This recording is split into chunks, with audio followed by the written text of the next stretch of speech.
Chapter 1187. Change. Upon hearing the captain's instructions, Nina pouted and pointed out the window.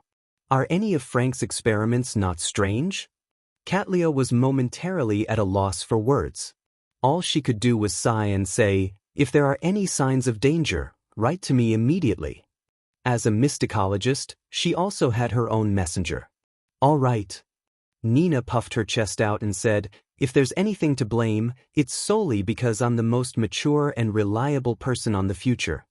Having said that, she asked curiously, Captain, what are you doing in Lone? What mission did you take on?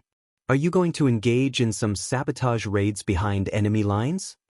Nina was of Phaeacian descent, and she was considered half Intis.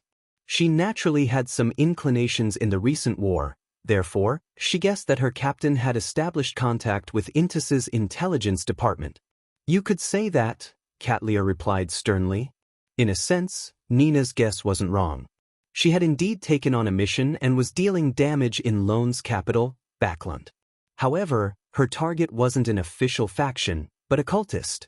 Furthermore, there's still a chance to meet the Queen. She probably hasn't left Backlund yet, and the earliest she'll leave is probably after the new year. Upon thinking of this, Katlia suddenly felt a little excited.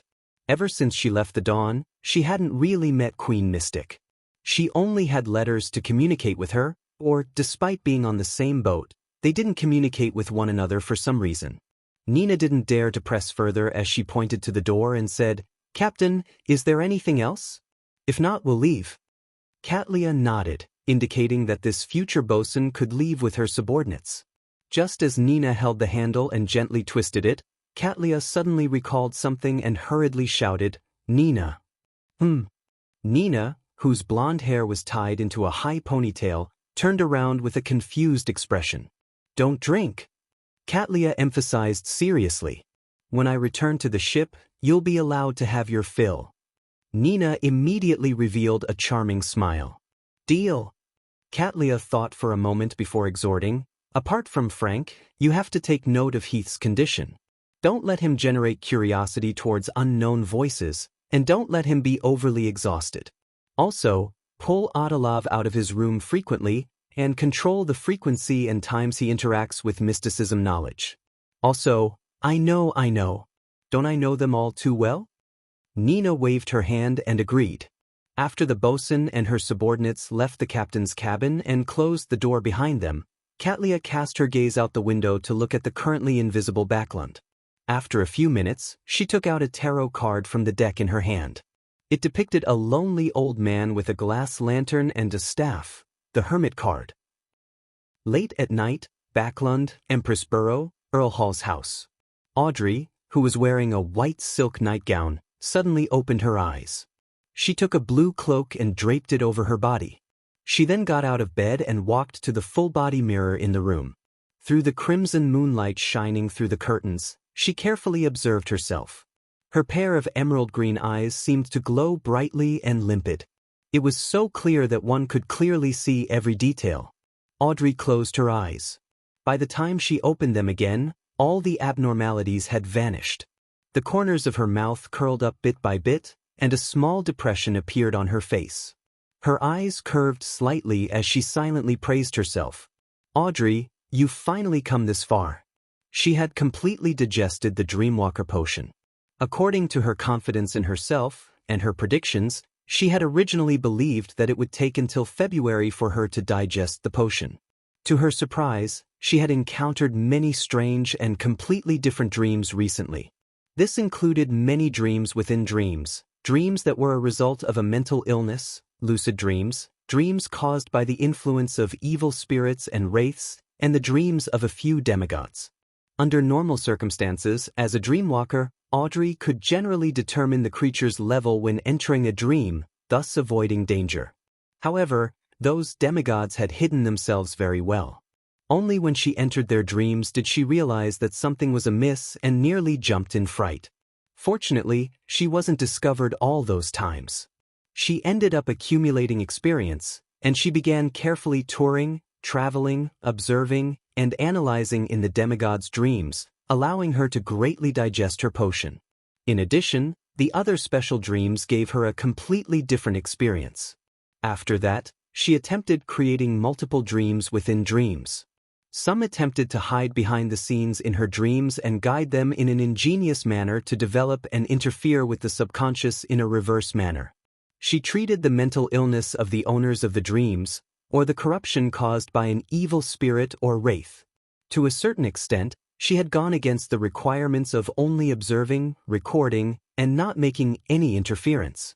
Yet this strangely accelerated the digestion of the potion.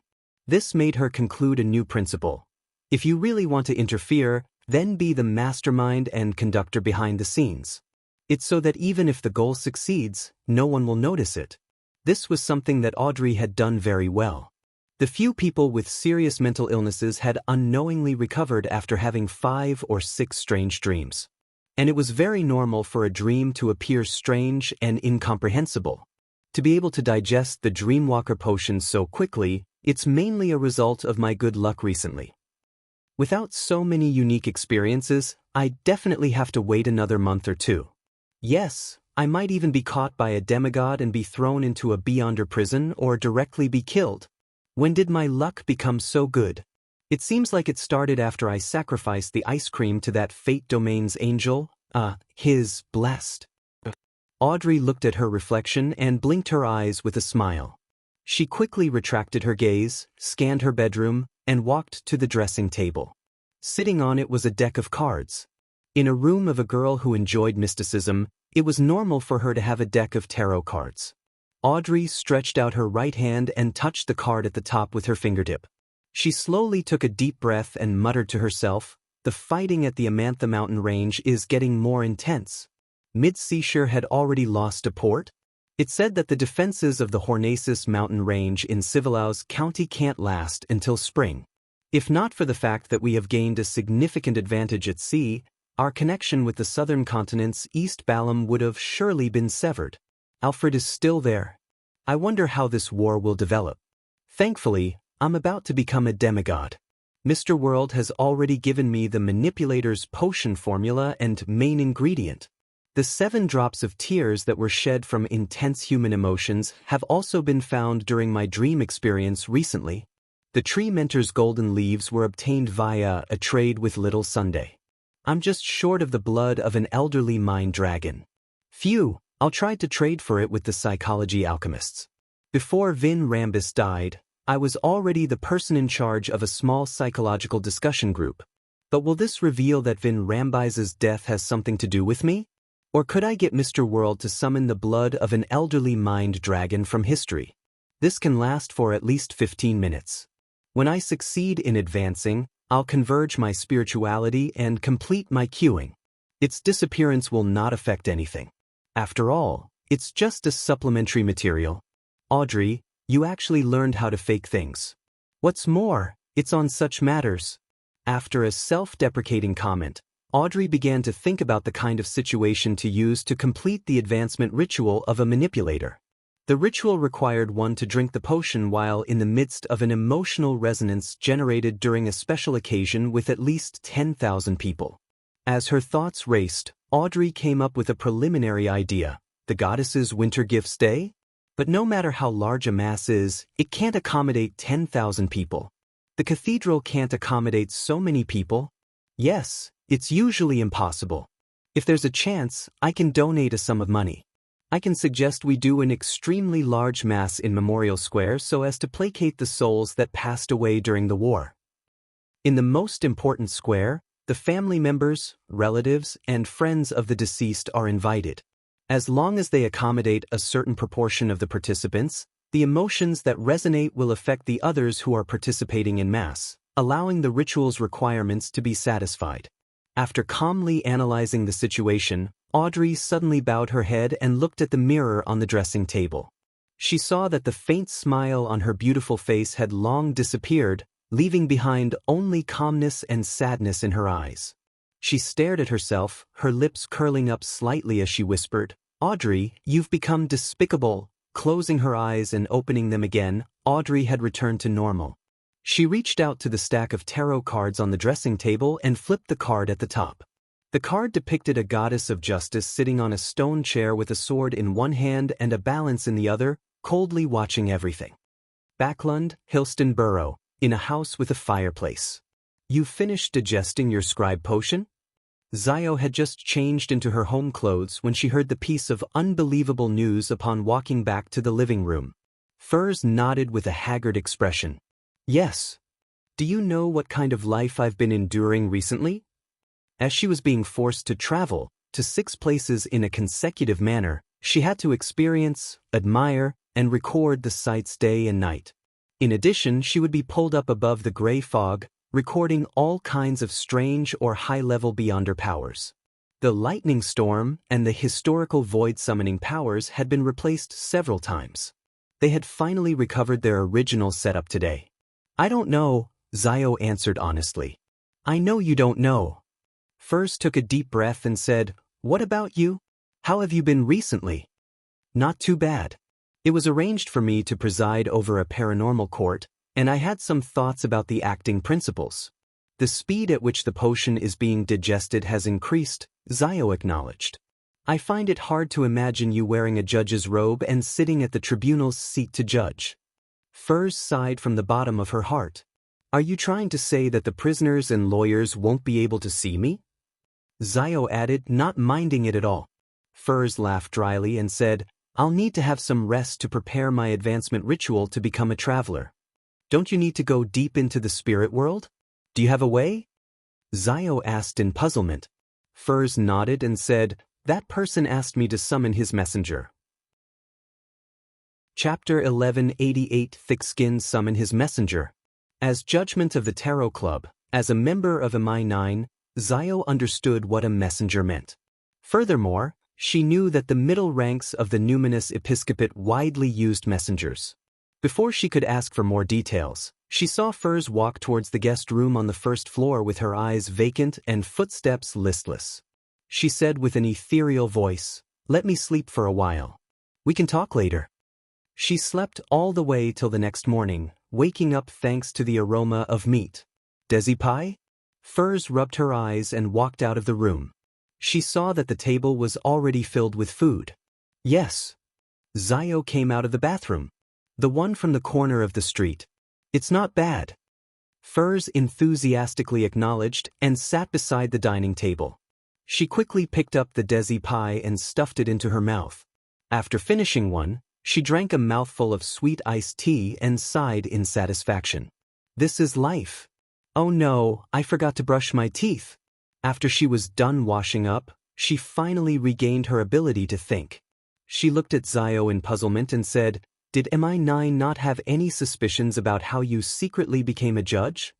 "They thought it was the remuneration that motivated me back then." Zio informed her of what she had learned. Furs stroked her hair and said with a smile, "That's true. Let them ask the Church of Evernight." She covered her mouth and yawned. "I'm going to summon that messenger." After this period of recording, the way she addressed Klein had changed from Gairman Sparrow and Mr. World to that person. On the one hand, it was a form of respect, and on the other hand, she was afraid that someone would eavesdrop. Upon hearing her friend's words, Zio looked around and asked in confusion, "Aren't you going to set up the ritual?" She remembered that summoning a messenger required a ritual. "That's only one of the methods. That person got me to use another method." Furs glanced at her clothes and realized that her clothes were all wrinkled since she hadn't had the time to change her clothes last night. Upon realizing that she would be meeting the messenger later, she decided to pay attention to her image. She hurriedly returned to the bedroom on the second floor and changed into a beige dress with frilly designs. After preparing herself, she raised her right hand in front of Zio, and she grabbed at it as if she wanted to pull something out of the air. In her eyes, an illusory book took form. It quickly flipped and stopped at one of the pages. In the next second, her arms sank and a figure emerged from the void. This was Gairman Sparrow, who was wearing a half-top hat and a black coat. He had a cold expression and an unyielding air, but his eyes appeared somewhat dull. "I succeeded. This is just my second attempt. I've only tried it once yesterday and failed." Furs's eyes widened as though they wanted to take in more light so as to see more clearly. She knew that this was the historical void projection she had summoned, so she wasn't too nervous. Instead, she held her breath and looked warily at Gehrman Sparrow's projection. She couldn't tell if he was real or fake. She still remembered the combat achievements of this crazy adventurer. Furs has actually summoned Gehrman Sparrow? Shouldn't it be his messenger? Would Gehrman Sparrow still be able to summon something? Questions popped up in Zio's mind. Just as Furs was unsure of what to do next, Gehrman Sparrow's eyes darted around slightly as his gaze instantly turned focused. He no longer had a rigid and vacant look, as though he was alive. Following that, he took out an exquisite, silvery harmonica and blew it. No sound came out of it, but the surroundings instantly turned cold as a biting wind stirred. Then, a woman dressed in a dark and complicated long dress with 4 blonde hair and red eyes in her hands walked out of the void. Her 8 eyes looked at Gehrman Sparrow. Gehrman Sparrow nodded slightly and pointed at Furs. This lady needs to set up 4 special coordinates deep in the spirit world. Please help her. All right, one of the heads of Rionette Tinker said as it moved up and down. Gehrman Sparrow didn't speak further. As he approached the window, he made the glove on his left hand become transparent. His figure quickly disappeared as he teleported out of the house. He left just like that? The historical void projection I summoned left just like that? Furs stared with her mouth slightly open, as though she was experiencing a comical play. According to her understanding, the thing she summoned should be under her control. How could it leave after giving some instructions? Could it be that the historical void projection has the same personality as the actual person? No, it's as if Gehrman Sparrow himself had descended. Furs glanced at Zio and realized that she was just as confused as she was. At that moment, Furs suddenly shivered, as though an extremely terrifying creature was glaring at her. She subconsciously turned her head and realized that Gehrman Sparrow's messenger was looking at her with 8 red eyes, carefully observing her. As terrifying as Gehrman Sparrow. Furs forced a smile and said, "Sorry to trouble you." At this moment, Rionette Tinker's 4 blonde, red-eyed heads spoke one after another. Need to pay 800 gold coins. There's still a fee? Furs turned agape once again, at a loss for a response. After a few seconds, her thoughts suddenly became active as she began to calculate her savings. After loaning £2,400 to Zio, I still have £780 left. My expenses recently have been quite high, but the royalties from my past novels are still being credited. Adding my other income and the £300 Zio returned me, I have a total of £1,258. That's enough. Furs immediately agreed, but she immediately discovered a problem. Gold coins, all of them? Rionette Tinker's 4 heads shook slightly. Yes, you can. Oh, as expected, all of them need to be gold coins. I remember that Mr. World has been trying to gather gold coins and exchange for gold coins for quite some time before. It was to pay this messenger? The relationship between him and his messenger is really complicated. Mr. World should still have quite a few gold coins. I'll try to exchange 800 gold coins from him later. Furs secretly heaved a sigh of relief and said, "All right." After agreeing, Furs saw the headless messenger raise one of the heads in her hand to bite down on her clothes near her shoulder. The surrounding colors became saturated and brighter, the reds became redder, the blacks became blacker, and the whites became whiter. In such a manner, Furs was led by Rionette Tinker through similar scenes that she had no way of getting her bearings right. It didn't take long before she arrived at the spot where there was a faint fog. In the depths of the fog, one eye after another seemed to look over, but they quickly shrank back.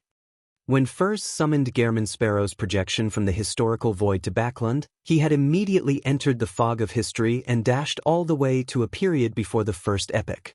His consciousness came alive within the projection, reducing Furs's spirituality expenditure. This way, Klein had indirectly returned to Backland. This was also the reason why he had gotten Miss Magician to use such a complicated method to summon the messenger. As for the messenger summoned by the adventurer's harmonica, it was an independent existence. It didn't increase the burden on Furs's spirituality burden. Even if the historical void projection vanished, Rionette Tinker could still remain in the real world if she so wished. After a teleportation, Klein's figure appeared in a secluded alley near St. Samuel Cathedral. He then used his faceless powers to change his appearance and figure. During this process, although there were still a few pedestrians in the alley, they were affected by an illusion. They didn't notice a sudden companion appearing beside them. Right on the heels of that, Klein straightened his clothes, pressed down on his hat, and walked quickly to St. Samuel Cathedral. He found a seat to the side of the main prayer hall and sat down. After taking off his hat and chanting an honorific name, he sincerely drew a crimson moon on his chest. Then he clasped his hands together, closed his eyes, and prayed softly to the Evernight goddess. I'm currently searching for traces of the dark demonic wolf's past to grasp his exact condition. At this point, he recalled that the dark demonic wolf might have been a former colleague of the Evernight goddess. They likely knew plenty about each other, as he quickly added, I wonder if you can give me some hints? He didn't wait for a response. Instead, he maintained a calm attitude and continued, after this matter is completed, I plan on heading all the way east to see if I can reach the western continent and see what state that place is in. I'll take this opportunity to escape Amon's pursuit and find other possibilities. After praying, he tapped his chest 4 times in a clockwise fashion and whispered, Praise the Lady. Just as he finished speaking, a dark night sky with countless stars suddenly appeared in front of him. A message unknowingly appeared in his mind. It was information regarding Black Demonic Wolf, Kotor. Klein was stunned for a moment. Only when the starry sky before him completely disappeared did he return to his senses. He sincerely praised the goddess once again. After leaving St. Samuel Cathedral, he used Creeping Hunger and another teleportation to arrive near the Holy Wind Cathedral located in Sherwood Borough. He wanted to pray to the Lord of Storms. He looked up at the towering steeple and felt some momentary hesitation. He really wasn't sure if he should enter the headquarters of the Church of the Lord of Storms in Backland. I'm just a historical void projection. There's nothing to be afraid about. I won't suffer any losses from praying, but what if the Lord of Storms hears about the Amon situation and decides to bestow 0 to 32 to me? That way, I won't have to risk hunting the dark demonic wolf. A person should always be hopeful. After some thought, he finally made up his mind. He carefully raised his hand and summoned Enuni, the one who had yet to be parasitized by Amon, from the historical void to walk into the Holy Wind Cathedral in his own form. A minute or two later, a dark cloud suddenly appeared above Backland. There seemed to be a flash of silver lightning in the Holy Wind Cathedral, but no one noticed it. Chapter 1189 Winter Gifts Day. As soon as the dark clouds in the sky dispersed, everything in the Holy Wind Cathedral returned to normal. In a nearby corner, Klein raised his hand to rub his forehead. The corners of his mouth twitched as he mumbled, If you don't want to give it to me, so be it. But why did you kill my marionette? He then took a deep breath before his figure rapidly faded away and disappeared. The time limit for maintaining the historical void projection was almost over. After all, a scribe's imitation of a high-level power had significant differences from the original version. The burden of a sequence 6 summoning a sequence 3 was rather heavy. Even if a scholar of yore could transfer his consciousness over and reduce the spirituality expenditure, it was impossible for Furs to keep it up for too long. In the outskirts of Backland, downstream of the Tussock River, Leonard hid his red gloves and slowly walked towards a certain spot. Suddenly, the slightly aged voice of Palaz Zoroast rang out in his mind, How's your former colleague been doing recently? Thinking back to the conversation at the Tarot Club, Leonard suppressed his voice and said, He just avoided a trap set up by Amon's avatar. He's searching for the truth in the forsaken land of the gods. After listening to what he had to say, Palaz Zoroast didn't say another word and allowed Leonard to proceed forward. After setting up the special coordinates, Furs was thrown back into the real world by Gehrman Sparrow's messenger. I feel exhausted, but I just woke up not too long ago. It must be that high-sequence Beyonder powers are too draining on my spirituality. Furs covered her mouth and yawned. She looked at Zio with a haggard expression. That's possible. Zio agreed with her friend's judgment. Her intuition told her that the Gehrman Sparrow projection that had been summoned definitely wasn't simple. It could even be equivalent to a saint. After some hesitation, Zio said, "Sleep a little longer. Don't attempt to advance in such a state. In one of my previous trials, the murderer was mentally psychotic. He would deliberately make his friends, his students, and the tramps he took in consume potions in all sorts of negative states, watch them lose control, and mutate into all kinds of monsters, disgusting and terrifying ones." What was this fellow's goal? Furs was stunned for a second. 2 goals. One was to observe whether the same potion caused the same loss of control on different people. The other was to use oil paintings to record the corresponding scenes. He believed that the madness, the pain, and the distortion had an unparalleled beauty, one that can stimulate his greatest creative passion. Zio recalled the trial from back then. She felt a sense of hatred and lingering fear. He was a complete lunatic. That fellow should be executed. Furs couldn't help but shudder when she imagined it. She bared her teeth and said, "Was he a cultist?" Perhaps, but there were no clues.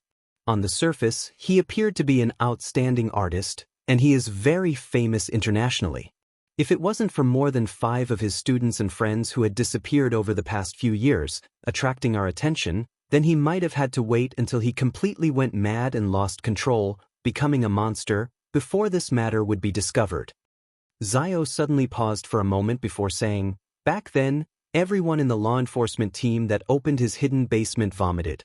There were all kinds of mutated and terrifying corpses, and hanging overhead were all kinds of harrowing yet charming oil paintings. A hateful fellow, but it's also a very attractive story." Furs thought for a moment and pressed, "Was he a devil?" "No, he's a psychiatrist." Zio rejected her friend's guess.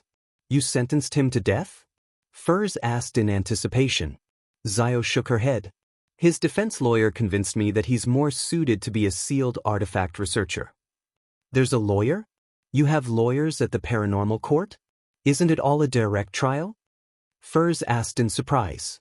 Zio straightened her blonde hair and said, "There are some beyonders from the lawyer pathway among us who also need to act. Of course, they don't know that they're acting." "All right." Furs yawned again and pointed to the reclining chair beside the fireplace. "I'll sleep for a while." Don't you have work?" "We can take days off," Zio replied succinctly.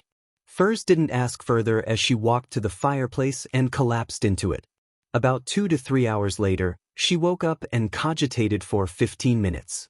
Following that, she found the Traveler Beyonder characteristic and the supplementary ingredients given to her by her teacher, Dorian Gray Abraham, and concocted a potion bottle. The potion's color was white but transparent. It was like half-melted snow water, occasionally producing light green bubbles. Furs held the potion and glanced at her friend who was on guard by the side. She smiled and said, "If I lose control, don't hesitate. Just chop off my head. No, pray first. There might still be a chance to save me." Zio slowly nodded. "Maintain this state." Furs silently exhaled. Without any hesitation, she raised the bottle and gulped it down. In the blink of an eye, she felt her body and her eyes light up one after another. They blasted around her body and opened one illusory door after another. Furs's consciousness couldn't help but enter one of them. Her entire body turned transparent as she vanished. In such a chaotic state of mind, Furs nearly couldn't regain her sense of self-awareness. Thankfully, she had her fair share of being tormented recently and had a strong will. Furthermore, from time to time, she could feel the 4 special coordinates in the spirit world. Finally, she slowly came to her senses. After an unknown period of time, she realized that she had already entered the depths of the spirit world. It was difficult to tell her exact location, and she couldn't find her way back. With the help of the 4 special coordinates, Furs slowly traversed back to a familiar spot, leaving the saturated, stacked colors and the thin fog before walking out of the spirit world. The 4 special coordinates weren't only used to help me find a way back, they can also effectively maintain my self-awareness. Teacher is only a sequence 7, so without any actual experience, it's inevitable for him to miss out on such knowledge. As Furs thought, she cast her gaze towards Zio and smiled slightly. "I'm a traveler." Zio heaved a sigh of relief and asked curiously, What new Beyonder powers did you get? The main one is teleportation. Also, invisible hand. In addition, the number of demigod-level Beyonder powers I can record has increased to 4. The actual effects should be close to that of a sequence 4. Furs examined herself. She then raised her hand and pulled out a tarot card from across the room, one used for divination. It was a person with a scepter in his right hand that pointed towards the sky. His left hand pointed to the earth. In front of him were people like the Holy Grail, a scepter, a sword, star coins, the magician card. Every year's longest night was the birthday of the Evernight goddess, commonly known as the Winter Gifts Day. On this day, all Evernight believers would head to a nearby cathedral to witness the sunset of the sun. When night fell, they would participate in Mass, enjoy a holy meal, listen to the hymns, and do all sorts of activities. The year 1350 for Lone's Evernight believers was a very heavy year. The intensity of the war and the cost of items had made them lose the good mood they had. However, on Winter Gifts Day, they still came out of their houses. This was because the Church of Evernight was going to hold a massive Mass in the various large public squares to placate the souls that had passed away. At the same time, many foundations would distribute food vouchers at the Massachusetts. People who received them could be able to obtain the corresponding items in any of the relief points or cathedrals. This led to Storm and Steam believers who didn't celebrate Winter Gifts Day to head for the nearest square. Westboro Memorial Square, where George III was blasted to death. Dressed in a black cloak while walking her golden retriever, Susie, with a leather bag on her back, Audrey walked among the nobles looking refined. Her expression didn't seem abnormal, but she hid some pain and guilt. She had obtained the blood of an elderly mind dragon. After concocting the manipulator potion, she placed it in the small bag Susie was carrying. Susie was already a Sequence 6 hypnotist. She believed that not many people present would notice her abnormality and snatch things from her. The blood of the elderly mind dragon came from the hermit Catlia. Apparently, she had obtained it from Queen Mystic, and she had paid £3,000 for it. This was in line with her expectations, as she didn't really want to obtain the ingredients from the psychology alchemists. After all, her direct superior, Vin Rambus, had only died a few months ago. To collect the items needed for an advancement, it made it inevitable for people to suspect her. As for the other members of the psychology alchemists, they had the ability and intelligence to notice this point. Besides, after becoming a demigod, one has to come into contact with the psychology alchemist's counselors. According to Mr. World, there might be an angel from the mind domain hidden amongst them. I'll continue making preparations. With a suitable opportunity and excuse, I'll consider raising my position in the organization. I'll hide my strength for now. The blonde Audrey lifted the ends of her skirt slightly and slowly walked towards her predetermined spot. Along the way, many nobles extended their hands to her in a friendly manner, hoping to help this beautiful, noble, and weak young lady through the crowd. However, these were all blocked by Earl Hall. He got his eldest son, Hibbert, to be in charge of his youngest daughter while he held his wife's arm and walked ahead. From time to time, he would turn back to look at the most dazzling jewel of Backland. Not long after their family arrived at their destination, the Church of Evernight's Bishop of the Backland Diocese, St. Anthony Stevens, walked up to the high platform in his black robe with red patterns. He looked around, raised his right hand, and tapped his chest 4 times in a clockwise fashion. "Praise the Lady!" When the believers below responded, this saint's deep voice could be heard by everyone. Today is the celebration of the night, but the goddess's response is pity. She takes pity on every mother who has lost her child. She takes pity on every lonely child. And she takes pity on everyone who has suffered immense pain. She said that all of this will end. All the suffering will return to silence and repose. Chapter 1190 Resonance. As Anthony Stephen Vincent's words echoed in Memorial Square, it spread to other areas. The Lowanese citizens who participated in the Mass were both moved and sad, feeling warmth in the midst of their depression. In a different square, different choirs began to chant the hymns. The ethereal and holy voice seemed to echo deep in everyone's heart, Full-faced above the land stood the crimson moon, and sweet it was to dream of themselves, of child and wife and parents, but evermore, unknowingly, everyone felt their spirits being cleansed and their spirituality naturally released.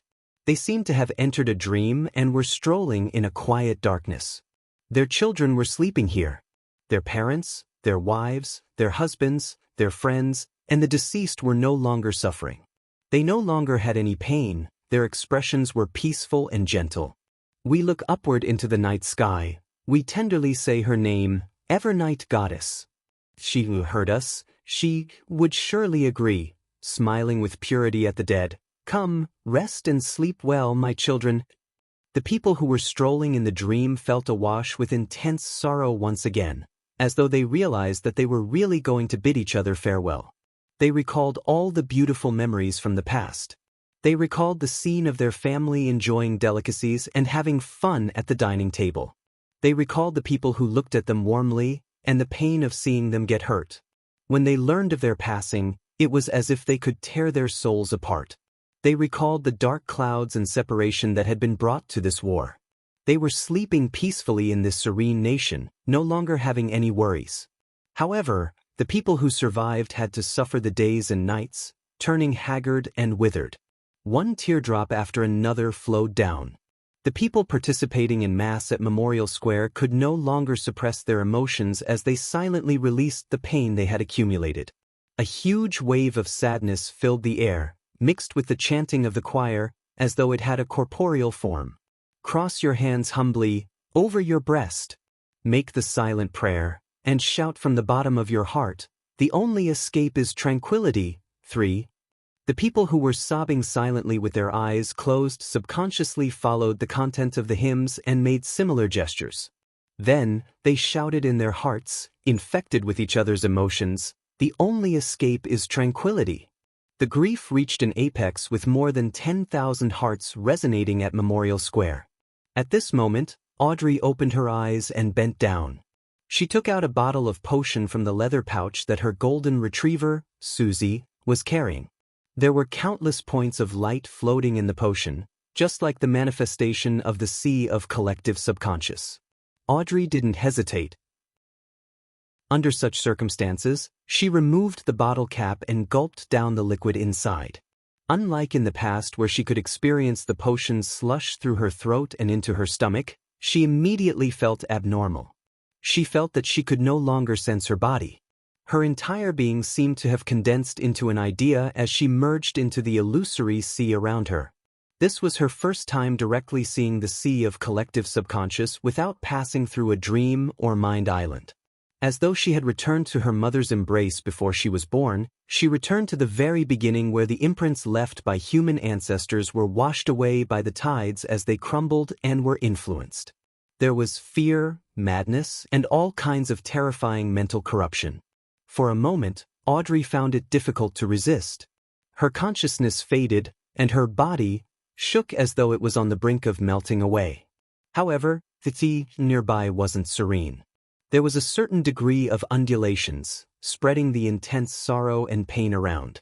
Under such influence, the self-aware Audrey, who was about to be assimilated by the sea of collective subconscious, also began to resonate, generating uncontrollable feelings of grief within her. The grief spread from one thought to another. Soon, it filled the blob of thoughts that Audrey had mutated into. It pierced through her soul body and pierced her soul. Audrey finally regained a little of her senses. She skillfully placated herself, constantly giving cues to remove the corruption until she regained her senses.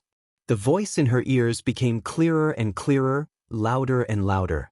Finally, it reverberated through the sea of collective subconscious. The only escape is tranquility. The only escape is tranquility. The only escape is tranquility. Audrey repeated the prayer as her figure quickly turned clear. With a mere thought, she split herself into many transparent and illusory bodies. She traveled through the sea of collective subconscious and reached the mind islands that represented different people and stepped onto them. In these places, she could clearly see the sadness coming from different people. The bombshells that came from the sky, the airship that made up a fleet, the letters spelling bad news sent from the front lines, blood and flesh splattering in front of them, and the person who they loved suddenly collapsing in front of them, the pile of toys that no longer had an owner, the fit of coughs that came from the great smog. The only escape is tranquility. The golden retriever, Susie, also shut her eyes in Massachusetts. She used the human language to recite those words in her heart, but she failed to notice any changes in her surroundings. Suddenly, in her soul, in her body of heart and mind, Audrey's voice sounded, "Susie, I succeeded. I've always been worried that I'll become more and more indifferent as my sequence increases due to the potion's effects, that I'll become more and more like a mythical creature instead of a human." Susie raised her head in confusion and saw that although the blonde girl's eyes were tightly shut, tears had unknowingly covered her face. Then she heard Audrey say in her heart, "Thankfully, I can still feel their sorrow." How nice. In Susie's eyes, teardrops fell from the corner of the blonde girl's eyes. It was crystal clear.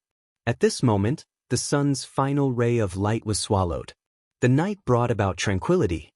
Everyone opened their eyes and said in a calm voice, "The only escape is tranquility."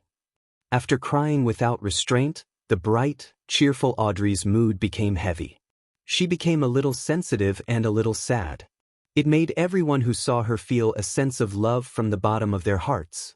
Under all kinds of protection, she returned to Empress Borough and returned to her room.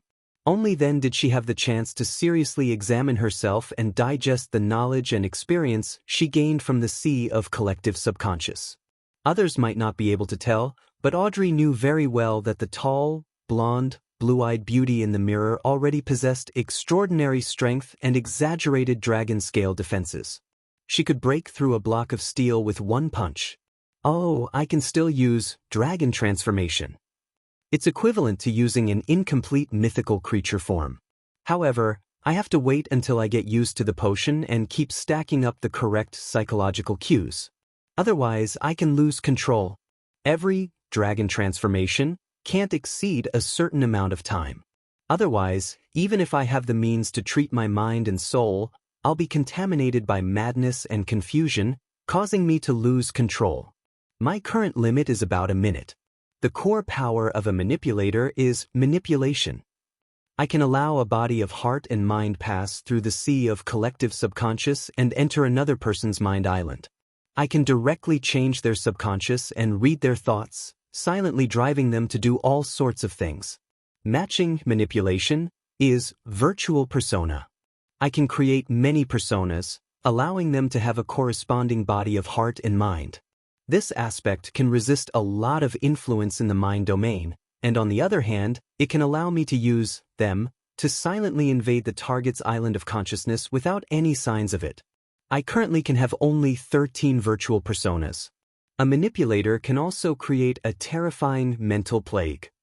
By using the sea of collective subconscious, I can spread all kinds of mental illnesses and extreme madness.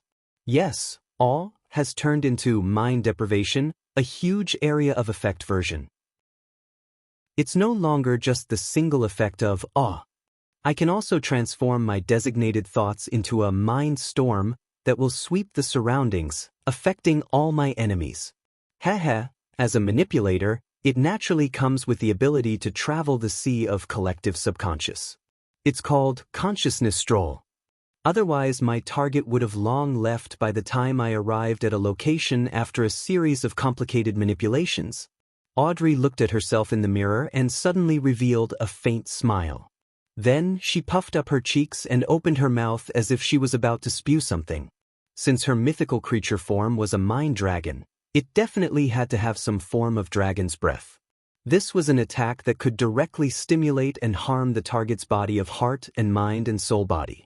It dealt damage in an area of effect manner, an upgraded version of psychic piercing.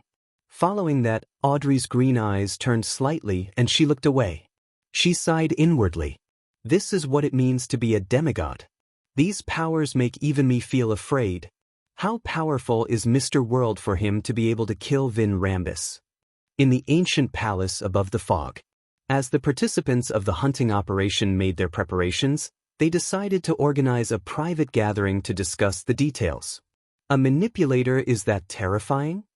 The magician Furs looked at Miss Justice beside her and blurted out in shock. Just now, Audrey had briefly mentioned the changes she had undergone after becoming a demigod. Although she didn't elaborate in detail to protect her trump cards, it still left the magician, the hermit, judgment, and the star in shock. Actually, it's not that terrifying. Mr. World knows very well. Audrey cast her gaze to the bottom of the long, mottled table. The World Gairman Sparrow didn't nod as he tersely acknowledged. I also had powerful helpers before I could kill Vin Rambus. He paused and said, before discussing the hunting operation, I would like to know how to make the Abraham family sense my friendliness. 1. Adapted from The Lotus Eaters by Tennyson. 2. Adapted from The Cry of the Children by Elizabeth Barrett Browning. 3. Adapted from The Bridge of Sighs by Thomas Hood and Lotus Eaters by Tennyson. Chapter 1191, Grasping One's Mentality Friendliness? Upon hearing the World Gairman Sparrow's question, Furs nearly doubted her ears. The image of Mr. X's head that was put together, leaving it covered in cracks, crevices, and blood surfaced in her mind. Just as Furs was deliberating over her words, Audrey glanced at her and smiled at the World Gairman Sparrow. To let the Abraham family sense your friendliness, it isn't about what you do, but what Miss Magician writes in her letters. That's right, unless I appear directly in front of Miss Magician's teacher, his understanding of me will only be limited to the various rumors and things that Miss Magician tells him.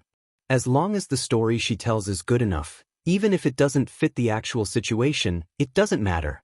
Klein suddenly realized that he had been splitting hairs on the question. Furs was somewhat enlightened by Miss Justice's words, but she didn't fully understand it. After looking at the hermit, the star, and company, Justice Audrey said to Furs, you need to convey Mr. World's friendliness to your teacher. For this, you can fabricate some stories and not tell him the truth. Then what should I say? Furs asked for advice. This wasn't because she wasn't good at making up stories. On the contrary, this was what she was most adept at. However, the problem was that writing a novel that was well received was different from a story that could convince people. If she could get a senior psychologist's advice on the latter, it would undoubtedly be easier. Audrey had already thought of the details of the letter before she opened her mouth. She replied unhurriedly, it's obvious that your teacher has already noticed that you've rapidly advanced, and because of Mr. X's death and all sorts of sensitive issues, he has a certain level of doubt and vigilance regarding the Beyonder circles that you've participated in. Yes. Furs nodded indiscernibly in agreement with Miss Audrey's judgment. If her teacher, Dorian Gray Abraham, was careless, he wouldn't have been able to survive to this day. He would have long been caught by the Aurora Order or died in the hands of other powers who were interested in the Abraham family. Audrey continued, in such a situation, he will still maintain contact with you. He will teach you knowledge, give you formulas, and provide you with ingredients. This shows that, on the one hand, he acknowledges your character and morals, and on the other hand, he will also have a certain level of anticipation for you to obtain important information from the mysterious and dangerous Beyonder Circle, as well as you becoming a sequence for demigod. This is the mentality we want to exploit. Audrey originally wanted to use the more neutral term, grasp, instead of exploit, but after pausing for a moment, she chose to face herself directly and face the essence of the matter. With Furs listening attentively and judgment, the star, and the hermit looking forward to what she had left to say, Audrey pursed her lips and said, when you return, you can write to him and tell him that you have already become a traveler. It will make him happy for your growth, and also be surprised by such an exaggerated advancement speed.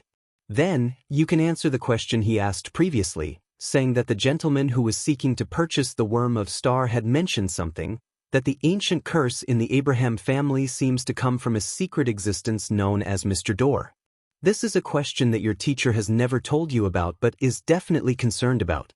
Without a doubt, he will feel fear towards the gentleman who seems to know that you're related to the Abraham family. He will want to avoid you, but he will definitely yearn to know more. He will then try to find out what secret lies behind the curse that has plagued generations of Abrahams, one that he has no solution to. At the same time, a letter exchange isn't a direct meeting.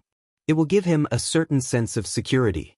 He might change his residence, change his identity, and use a more roundabout way to receive the letter, but there is a high chance that he will not sever the connection. Maintain this connection. Step by step, reveal something more valuable. You will awaken your teacher's desire and use it to portray an image of Mr. World so that your teacher can experience some form of friendliness. At this point, Audrey stopped and looked at the World Gehrman Sparrow once again. She could roughly tell that Mr. World's goodwill towards the Abraham family was because he had a request, but as for the specific request, she wasn't a clairvoyant, nor had she read Gehrman Sparrow's mind. Naturally, she couldn't guess it, nor could she continue explaining. Klein nodded and said with a hoarse smile, "After we establish this kind of indirect connection, I might ask your teacher for a transaction and use the promise of breaking the curse to exchange for certain items of value." Through Demonis Trisi, he had already grasped the solution to the Abraham family's curse. However, he didn't plan on exchanging it for the Planeswalker potion formula or a Grade 0 sealed artifact. On the one hand, the difference in value was too great, making him feel guilty. On the other hand, he didn't want to bring a dangerous existence like Mr. Door back into the real world. It was being irresponsible to himself and the innocent. He was thinking of another way to make the curse of the Abraham family disappear to a certain extent. In other words, it might still exist, but it wouldn't affect the normal lives of the Abraham family and provide a certain range of improvements. Does that so? Mid to high sequence beyonders in the mind domain are really impressive. She can make people follow her arrangements without realizing it. Compared to when we first met, Miss Justice has seemed to undergo a complete metamorphosis. It makes people fear and respect her. Furs glanced at Zio and seemed to read the same poignant thoughts from her eyes. After some thought, she mustered her courage and said to the World Gehrman Sparrow, "What if my teacher rejects your request? Did you think I would murder for property?" Klein lampooned in Chinese. He scoffed and said, "Don't worry, I won't harm him. I won't use any methods that will force him." Although Mr. World is a little scary, he's still a man of his word. Furs slowly nodded and said, "I'll write a letter to my teacher according to Miss Justice's suggestion." Klein nodded slightly and surveyed the area. "You can begin discussing the hunt." Katlia took control and said, "The biggest problem with this operation is finding the Saint of Secrets Bodhi's." Furs immediately recalled how she had encountered him and raised her hand. "If I can borrow that powerful sealed artifact from my teacher, then I can bring it with me. I can often wander around Backlund and use the convergence of Beyonder characteristics to attract Bodhis to a nearby location. This might attract other demigods of the apprentice pathway, or the leader of the secret order, Zeratul, or Blasphemerman." The more Furs spoke, the lower her voice became. She felt that this method was too dangerous. She didn't know what would happen to the other members who participated in the operation if Zeratul and Amon really appeared, but as bait, it was without a doubt that she would fail to escape. Katlia nodded and said thoughtfully, "If it's only a Grade 1 sealed artifact of the apprentice pathway, the law of convergence of Beyonder characteristics shouldn't be that attractive to neighboring pathways. The range will be limited to the demigods of the apprentice pathway. And from what I know, there aren't many of them. In fact, it can be said that there are very few of them. Most of them exist in the form of a characteristic or sealed artifact. I suddenly do not wish to become a sequence for." Furz's eyelids twitched when she heard that. Katlia cast her gaze at the World Gehrman Sparrow. "Let's not discuss the problem of whether there are any Grade 1 sealed artifacts of the apprentice pathway. If we want to let the Saint of Secrets and Miss Magician bump into each other, the prerequisite is that he is also in Backlund. He mustn't be that cautious and often goes out." Upon hearing this, Leonard said from the angle of a professional official beyonder, "It's actually not difficult. As a demigod of the apprentice pathway, Bodhi's is definitely in charge of dealing with accidents among the upper echelons of the Aurora Order. He has sufficient mobility to aid the other members in different places. Haha, this is a term that appeared after the steam engine and the airship were invented. As long as you can create some matters against the Aurora Order in Backlund, he has a high chance of showing up." As he spoke, Leonard glanced at Klein. Based on what he knew, in the chaotic battle outside Biome City caused by Gehrman Sparrow, the Saint of Secrets had appeared and picked up a glove. "This is a solution." Audrey and company nodded. At this moment, the world suddenly said, "Let me remind you that the Aurora Order is an organization that worships a true God. Once you take action against them and secretly target their upper echelons, the true creator might be able to foresee this and give them a warning." "That can happen?" Audrey's eyes widened slightly as she observed Katlia, Leonard, and company. She realized that they were equally astonished. This was something that they had never considered before. It wasn't that they weren't smart enough, but that they had never participated in such matters that involved high-level existences before. Or rather, even if they were involved, they weren't aware of it. "Then what should we do?" Furs couldn't help but ask. Klein replied in a suggestive tone, "By not targeting the Aurora Order directly, we can use a milder approach to fish out the Saint of Secrets bodies." Chapter 1192, each serving their duty, a milder approach. The hermit Katlia, who lacked experience only on high-level matters, instantly had a new idea and probed, "Let Miss Magician participate in the various Beyonder gatherings in Backland," accidentally revealing that she's related to the Abraham family, attracting the attention of the Aurora Order. Seeing no objection from the World Gehrman Sparrow, Katlia thought as she looked to the other side.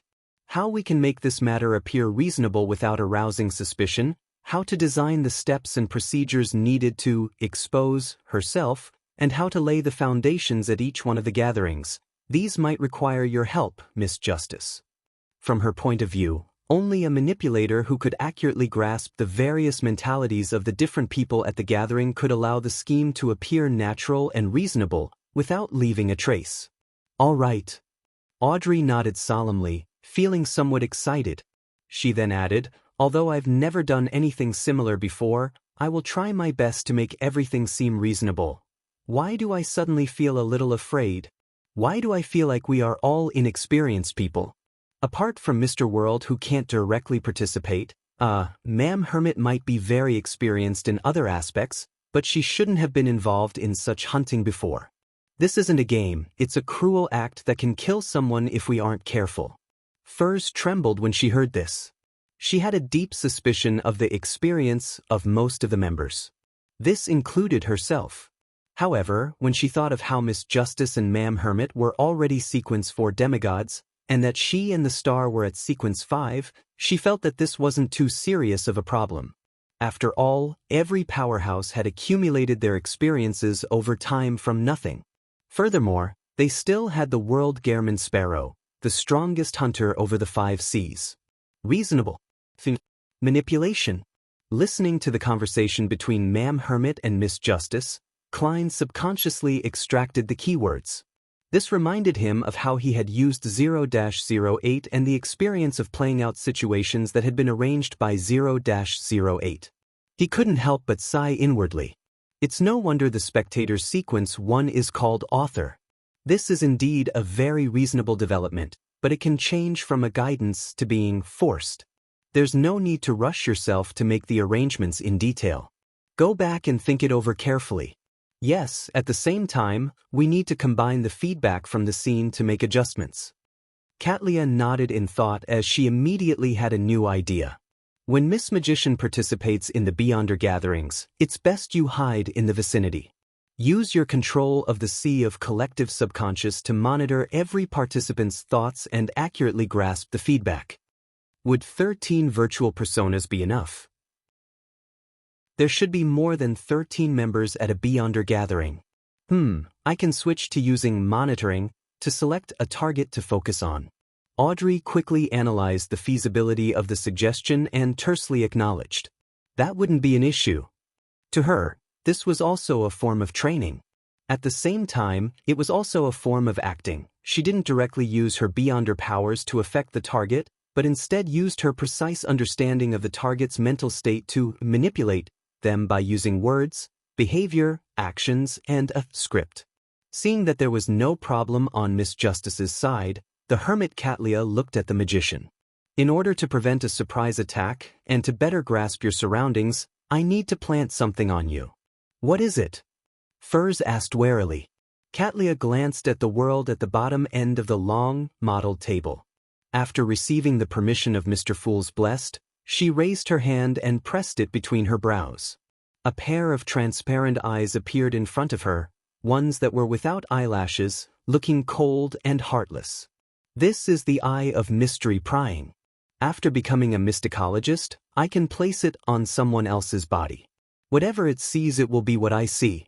Furthermore, once it enters a concealed state, it will be very difficult to be discovered through other means. Katlia gave a simple introduction. Upon seeing this scene, Klein leaned back slightly and sighed inwardly. When he first grasped spirit vision, he had seen something similar behind old Neil. If he had the mysticism knowledge he had now back then, he would have detected the problem earlier. Perhaps things would have developed differently. If this strange eye were to be planted on me, wouldn't I be watched by Ma'am Hermit when I go to the bathroom? Furs secretly drew a cold gasp as she hesitantly asked, "Can we plant it before each gathering? If we make frequent contact with each other, we'll be easily discovered. Besides, the Saint of Secrets wouldn't only appear at times you choose." Katlia nudged the heavy glasses on her nose bridge and explained, "Don't worry, I won't look at things I shouldn't see." It was a lesson learned through blood. Furs fell silent for a few seconds before she slowly exhaled. "All right then." Katlia nodded slightly and continued, "After discovering clues to the Abraham family, the Aurora Order will definitely do a certain amount of investigation. And for safety, so as to prevent any accidents from happening, they will definitely send out someone with a certain level of confidence. Among them, the Saint of Secrets Bodhi's is undoubtedly the person who is most interested in the matter regarding the Abraham family. In addition, Backlund isn't suitable for a King of Angels' main body to be active in, so the probability of him appearing is the highest." At this moment, the star Leonard, who was leaning against the back of his chair, raised his hand and said, "Not necessarily.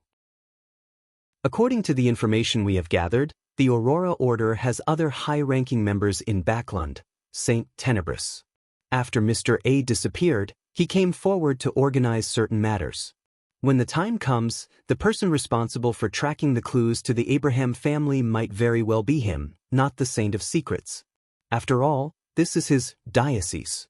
The demigod I met when I assassinated Mr. X was Saint Tenebris?" Klein nodded in enlightenment without bringing any attention to himself. Katlia was already prepared for this. Without any hesitation, she said to the star, "This might require your help. In the near future, you should investigate more cases involving the Aurora Order and strike at them more. This way, it will be inconvenient for them to move around. After discovering clues about the Abraham family, they might very likely seek reinforcements, getting, yes, the more mobile and more concealed Saint of Secrets to be responsible for it." Leonard thought of his recent mission list and nodded slightly. Sure. As the captain of a Red Gloves team, he had the right to do so. The only problem is, could this be predicted by the true creator? After Leonard agreed, he turned to look at Klein. After some thought, Klein pointed out indirectly, "You are similarly under the gaze of a deity." Leonard retracted his gaze as though he had gained some understanding. He said to the hermit Katlia, "I have no further questions." The hermit Katlia raised her glasses and cast her gaze towards judgment. "We will try our best to limit the Beyonder circles that Miss Magician will be involved into East Borough and the Backlund Bridge area. These should be places you are familiar with. You have to constantly be aware of any abnormalities. Inform me immediately about the surroundings of the gathering's location." "All right." Although Zio was disappointed that she was involved in the periphery matters, she knew very well that with her strength, she could only do so much.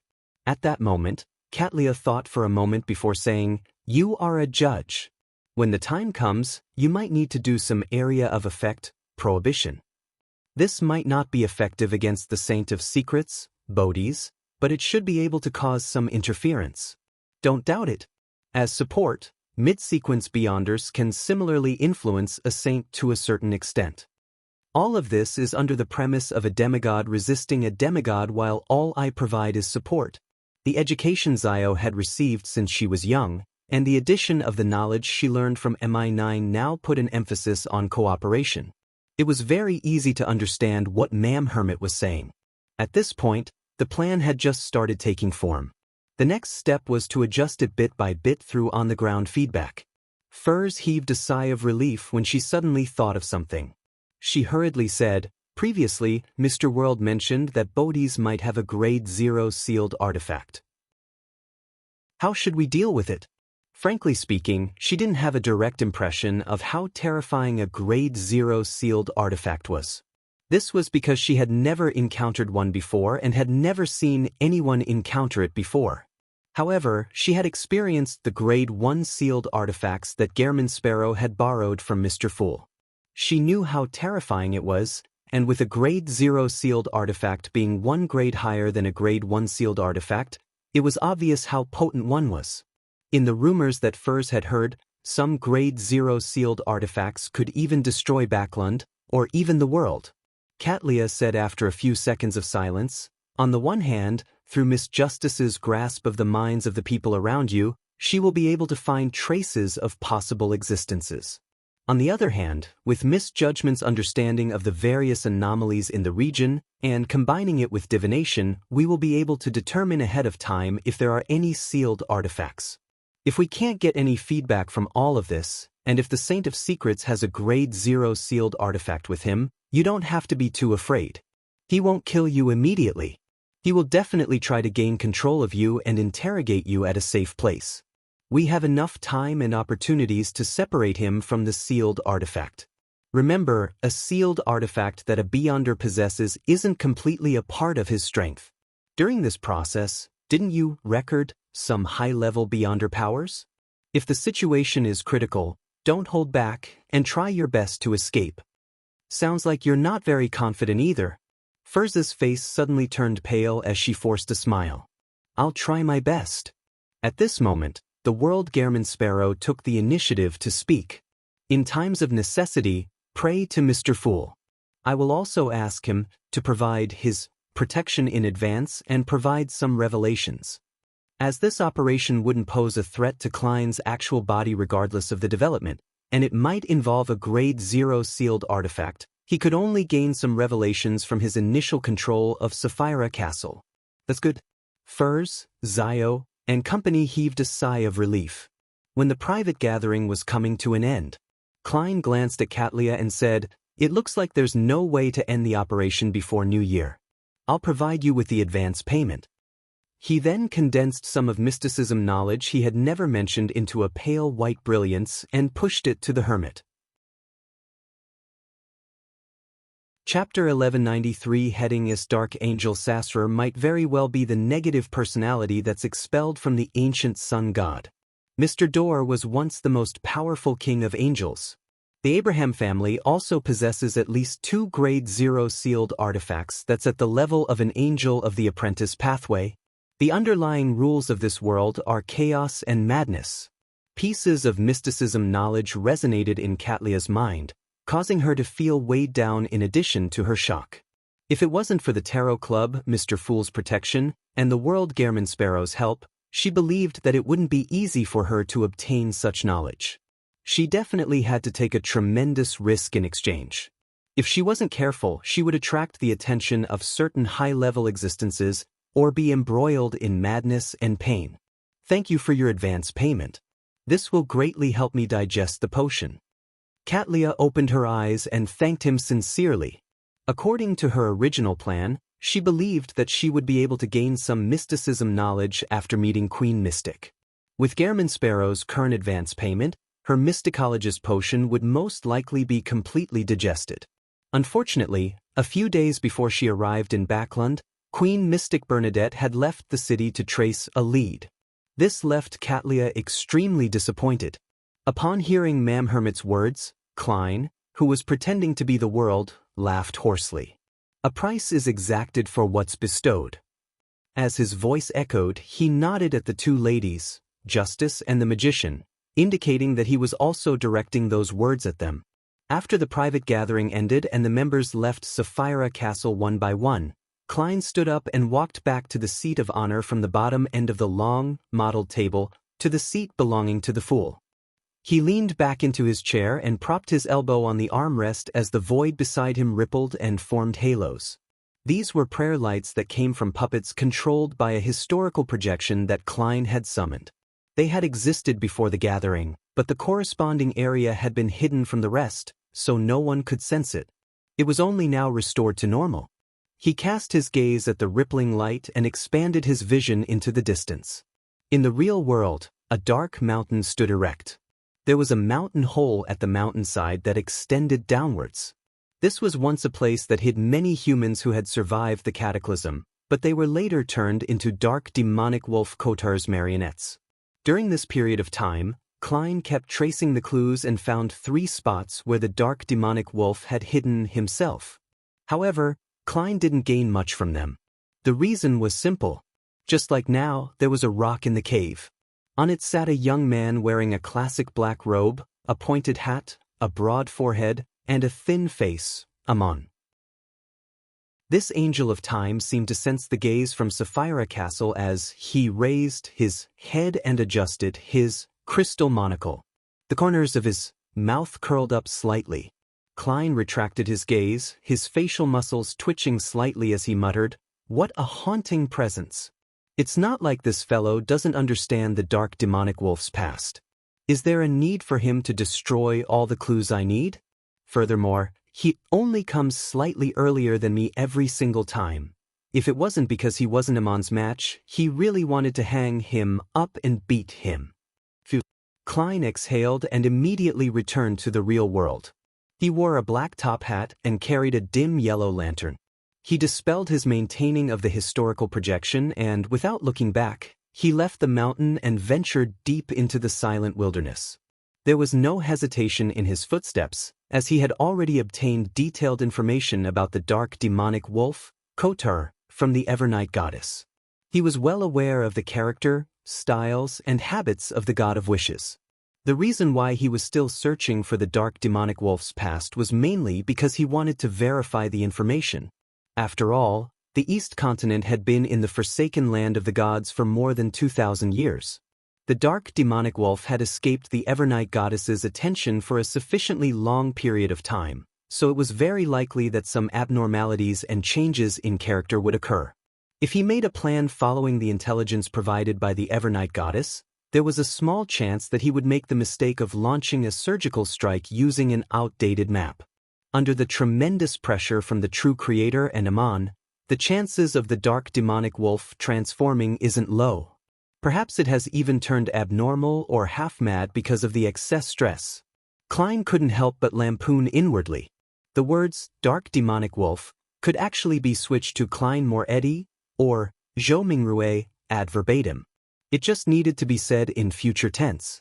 The other reason for his persistence in pursuing the dark demonic wolf's past was that he was trying to fool Amon, making it difficult for him to guess that he had already grasped the key information. Of course, this might not be able to deceive the god of deceit. His main goal was to obtain a victory of the mind, so as to adjust his mental state that was overly stressed. This allowed him to reduce the frequency at which he sought Miss Justice's treatment. Well, from the looks of it, the dark demonic wolf still maintains its clarity and rationality in the late second epoch. It wasn't as violent as when it first fused with other Beyonder characteristics, bloodthirsty, crazy. His most important personality appears to not have changed, ever so suspicious. He doesn't even trust his own marionettes. Once he decides to migrate, he would leave all the marionettes that he had before and sever all connections. Also, the dark demonic wolf seems to have migrated from the east over here. As he thought about it, Klein came to an abrupt stop. Under the darkness that was void of stars and the crimson moon, he cast his gaze in a particular direction by relying on his spiritual intuition. His expression gradually turned solemn as he raised his right hand and pressed on his silk top hat.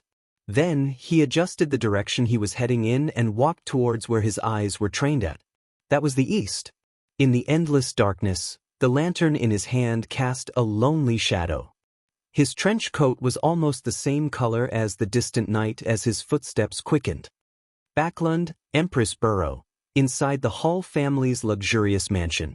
Audrey sat in front of the dressing table and began to seriously consider how to release the bait in a seemingly reasonable fashion. During this process, she suddenly thought of something. That was that, if she wanted to go near a Beyonder gathering and monitor the thoughts of the participants, there was a lack of quick and efficient methods.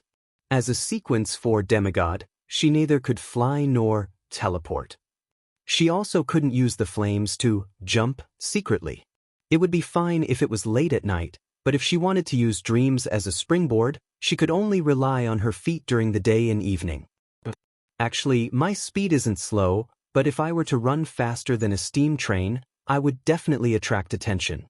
There are so many powerhouses in Backlund, so there's no lack of existences that can see through my psychological invisibility. Similarly, in my dragon form I can fly, but that's just too eye-catching. Currently, I can only let my consciousness and spirit body enter the sea of collective subconscious, while I'm unable to bring my body in. As she pondered about the matter, Audrey could only consider purchasing sealed artifacts or mystical items that had traveling powers while deciding to travel through dreams if there were dreams. Otherwise, she could only rely on walking, carriages, or the metro. What a simple demigod. It's no wonder the full name is half human, half god. Those terrifying Beyonder powers are the godly side of things, while these are the human side of things. Audrey gave a self-deprecating laugh and reined in her thoughts. Backlund, Hillston Borough. Sitting beside the fireplace, Furs opened a book that was propped on her thigh as a platform for her to write. Holding a pen in her hand, she stared at the horizontal lines on the paper and the tarot cards that were scattered on the ground for a long time. What's wrong? You don't want to lie to your teacher? No, everything you write will be the truth. You don't want to set up your teacher? Zaya walked over, crouched down, and looked up into Furs's eyes. Furs shook her head. No, it's not because of this. I do feel a little guilty, but I know that this is a good thing for the Abraham family. I'm just hesitating. I keep feeling that our destinies will change after writing this letter. Ah. Zaya was a little stunned when she heard that. She didn't quite understand what her good friend meant. Furs let out a sigh and said, "The battles from the past and now were actually not that dangerous for us. We had the ability to avoid it and obtain the corresponding resources to continue our peaceful lives. Therefore, my feelings for them don't run deep. We're like people standing beside a torrent. We could have watched everything go by safely, but after writing this letter, we might perhaps be swept into the torrent." Zaya listened quietly. She opened her mouth and pursed her lips. "If not for this, do you think we can avoid the torrent of fate?" As she spoke, she picked up a tarot card from the ground. The surface of the card depicted an angel blowing a trumpet and the deceased. Judgment card. Furs looked at the deck of tarot cards for a while before closing her eyes. She pulled her hair back and smiled. "I understand. This is an inevitable destiny." After praying to Mr. Fool and after obtaining the magician card, it was an unavoidable destiny. The fountain pen in Furs's hand finally landed on the letter. Pritz Harbor. Dorian Gray Abraham, who had long left the Fishermen's Association and changed his identity, tore open the letter sent by his student. As he quickly browsed through it, his expression went from shock, joy, and confusion to horror. Bang! Dorian threw away the letter in his hand and knocked down the table in front of him. It was like a monster hiding on that piece of paper with a curse. He retreated to another corner, pulled open the drawer, and took out some items. Then, he rushed to the door and prepared to leave.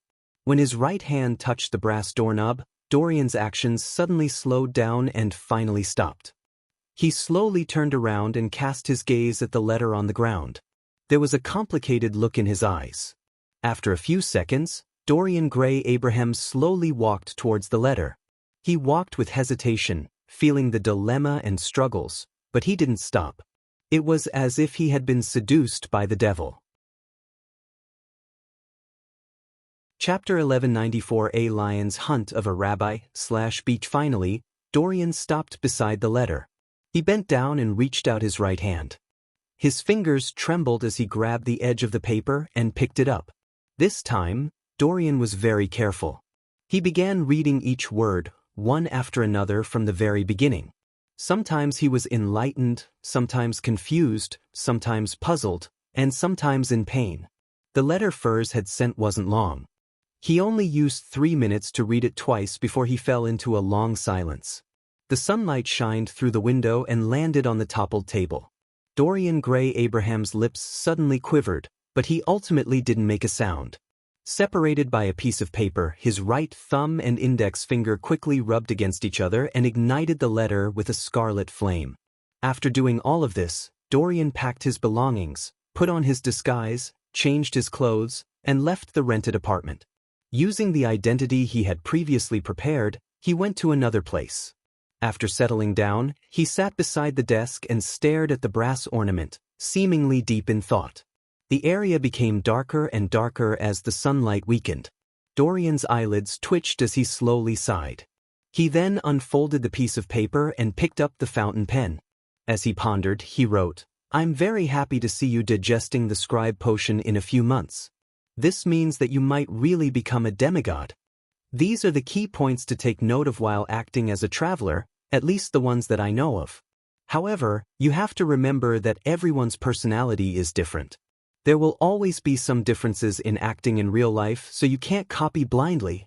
This doesn't mean that the acting principles of others are wrong, but that it might lead to a huge conflict in your heart, affecting your mental state. Sometimes, you can make appropriate adjustments to slow down the speed at which the potion is being digested, but it will only be beneficial to you. You have to remember, acting is a tool, not something to lord over you. I look forward to the day you completely digest the traveler potion. I will prepare the corresponding ingredients and a present for you. I'm very interested in the matter of the Abraham family's curse mentioned by that gentleman. I think you should have noticed long ago that I have done a certain degree of research on such matters. Otherwise, you wouldn't always ask me about such matters. I hope you can continue to learn about this matter at a deeper level." After writing the reply, Dorian Gray Abraham closed his eyes and quickly folded the paper. January 1351, Backlund's New Year was much bleaker than before. In a basement in Westborough, there were a few candles flickering with yellow flames, illuminating the surrounding altars, chairs, and round tables. At the edge of the light, in a place that was extremely dark, a figure appeared indistinct. At times, it would sway, sometimes stretching into a thin entity that didn't have any thickness. It was like a shadow that came alive. Suddenly, the figure said in a deep voice, "You arrived earlier than I expected." Beside the candle, a figure quickly appeared in the spot illuminated the greatest by the light. It was a man dressed in a mysterious black robe. His brown hair was slightly curled, and his dark, deep eyes seemed to contain countless objects. He was none other than one of the 5 saints of the Aurora Order, the Saint of Secrets, Bodis. Bodis smiled and said, "To me, distance is not a problem." He pulled a chair and sat down before saying to the long and narrow shadow, "Have you investigated thoroughly? Did you find anything unusual?" The shadow that nearly slinked into the shadows answered in a low voice, "There aren't any problems." "Really?" At the confirmation of the question, Bodis instinctively had doubts. "Kisma, could this be a trap?" The Aurora Order's Saint Tenebris, Kisma, slowly shook his head and said, "The target is very careful. It's definitely not a case of deliberate exposure.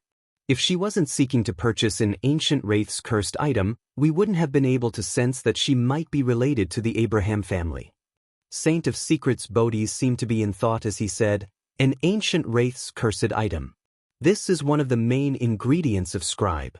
I remember that the Abraham family does have a spare Asmon's brain. They aren't willing to directly provide a scribe beyonder characteristic, hoping to carry out some tests. It's indeed the style of the Abraham family. To put it simply, they don't have enough trust in others."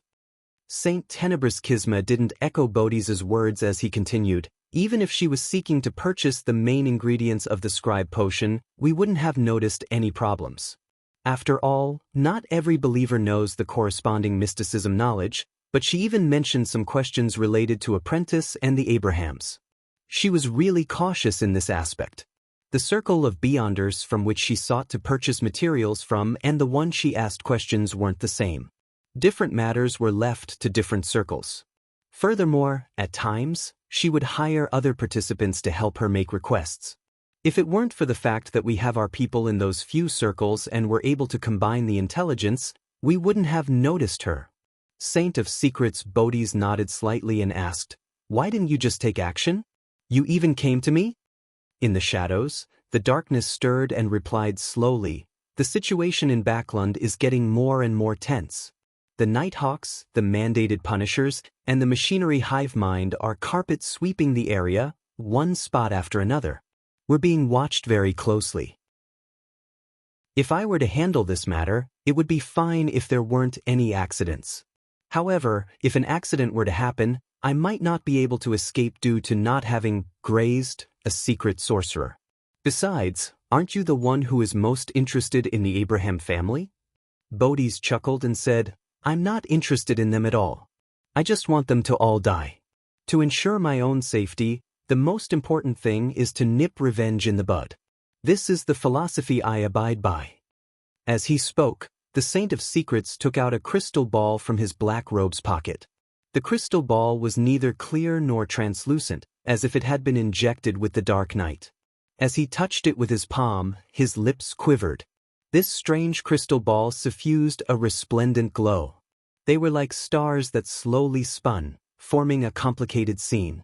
"It's still acceptable." Bodhi's looked at the crystal ball in his right hand and nodded gently. He then looked at the ghostly shadow. "Give me the details." When he learned that there would be a Beyonder gathering in a particular circle tonight, with the target possibly appearing, the Saint of Secrets Bodhi stood up and said to Saint Tenebrous Kisma, "I need to make some preparations." As soon as he finished speaking, his right hand opened and with a gentle lift, his fingers closed. The region he was in immediately warped and vanished. The candles, flames, round table, and chairs that were originally located here vanished, leaving behind only the tiles and ceiling. After a while, the shadows moved and everything returned to normal. Nothing happened to Saint of Secrets Bodhi's, but Saint Tenebrous' figure appeared out of the darkness. He looked at Bodhi's and said in a deep voice, "Your caution has exceeded the necessary limits. But this isn't a bad thing. I hope that I can resolve the problem without anyone noticing." Bodhi's replied with a smile. "You can follow me. You can hide in the shadows as my support. You will not directly appear, and you will leave immediately once you discover anything amiss." "All right." Saint Tenebrous Kisma slowly walked out of the shadows. He looked young and handsome with outstanding facial features, but his face seemed to be covered with a faint curtain of darkness. After coming close to Bodhi's, there were a series of illusory chewing sounds that came from nowhere. The chewing sounds and the sound of digesting could be heard, as well as undisguised evil and hunger. This made the demigod shudder involuntarily. Saint Tenebrous' eyes froze for a second as he cast a shocked and surprised look at Bodhi's face. The corners of Bodhi's mouth curled up as he revealed a rather cruel smile. A few seconds later, one of them used teleportation, and the other merged into the shadows and left the house. In an apartment that had been in disrepair for years, in the area intersecting Backland's East Borough and the Bridge area, there were a few rooms on the first floor of a cheap motel that had their rooms connected. When Bodhi's walked out from the spirit world, the Beyonder gathering was only to be held 2 to 3 hours later. No one had arrived yet. He looked around and took in the long tables that were arranged messily. After observing the environment, he walked to a corner with his right hand pulling the curtain. The region was then enveloped by a shadow, distorting before vanishing. This was because there wasn't anything there to begin with. There was no objective measure, so no one would have discovered that there was a space missing. They would only feel that the distance between the walls and themselves was a little closer, but upon closer inspection, everything was normal. This was the space concealment power of a secret sorcerer. They could use this ability to split a place into two and conceal part of it. One had to use a specific door to enter. At that moment, in the area that had been divided and hidden, the room existed normally. There were floor tiles, a ceiling, and a cockroach crawling across the ground. The cockroach rushed to the boundary and was blocked by the endless darkness. After Saint of Secrets Bodhi surveyed the area, his gaze paused at a transparent vortex in midair. This was the door. Every hidden space would definitely have a door. After some thought, Bodhi's reached into the black robe's pocket, took out a mirror, and inserted it into the door. The mirror twisted and quickly reflected the scene in the outside world. There were chairs and long tables randomly strewn around. The place was empty. In this way, Bodhi's used this mirror to monitor the Beyonder Gatherings venue. Seconds changed to minutes as the Beyonders dressed in various disguises arrived. One of the hooded figures habitually chose a corner near the window. She took out a palm-sized notebook and casually flipped through a few pages, as though she was revising the main points of her questions or checking if she was fully prepared. And behind her to the side, there was an ordinary mirror embedded in the wall. Chapter 1195 Grade 0 In the region that had been concealed, the Saint of Secrets, Bodhi's, narrowed his eyes slightly as he recognized Lamino's travels. This made him no longer have any doubts about the intel provided by Saint Tenebris Kisma. He recognized this notebook and knew that it was a mystical item that the Abraham family placed great importance on. It was one of the most powerful items below the high sequences, and the negative effects were negligible. Back when I was a mid-sequence Beyonder, I had yearned for this notebook so much.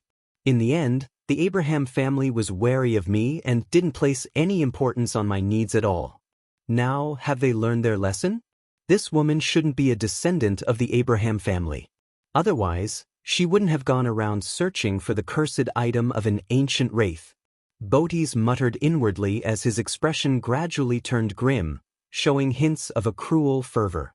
After observing his surroundings for a while, he carefully reached into his black robe's pocket. The pocket seemed to contain a vast space as Saint of Secrets Bodhi's dragged out a 3-layered jewelry box from within.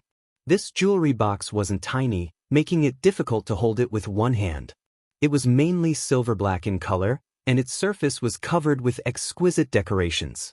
There were rubies, emeralds, sapphires, and diamonds embedded in it, making it look rather luxurious. As he held the jewelry box in his hands, there was a hint of panic and fear in his expression. It was as if he was facing the abyss or listening to an evil god's ravings. The gathering continued as usual. Furs put away Lamino's travels and focused on listening to the participants, as though she was seeking some answers. During this process, she would occasionally ask questions, using gold pounds and spiritual materials as payment. However, she didn't receive any effective answers.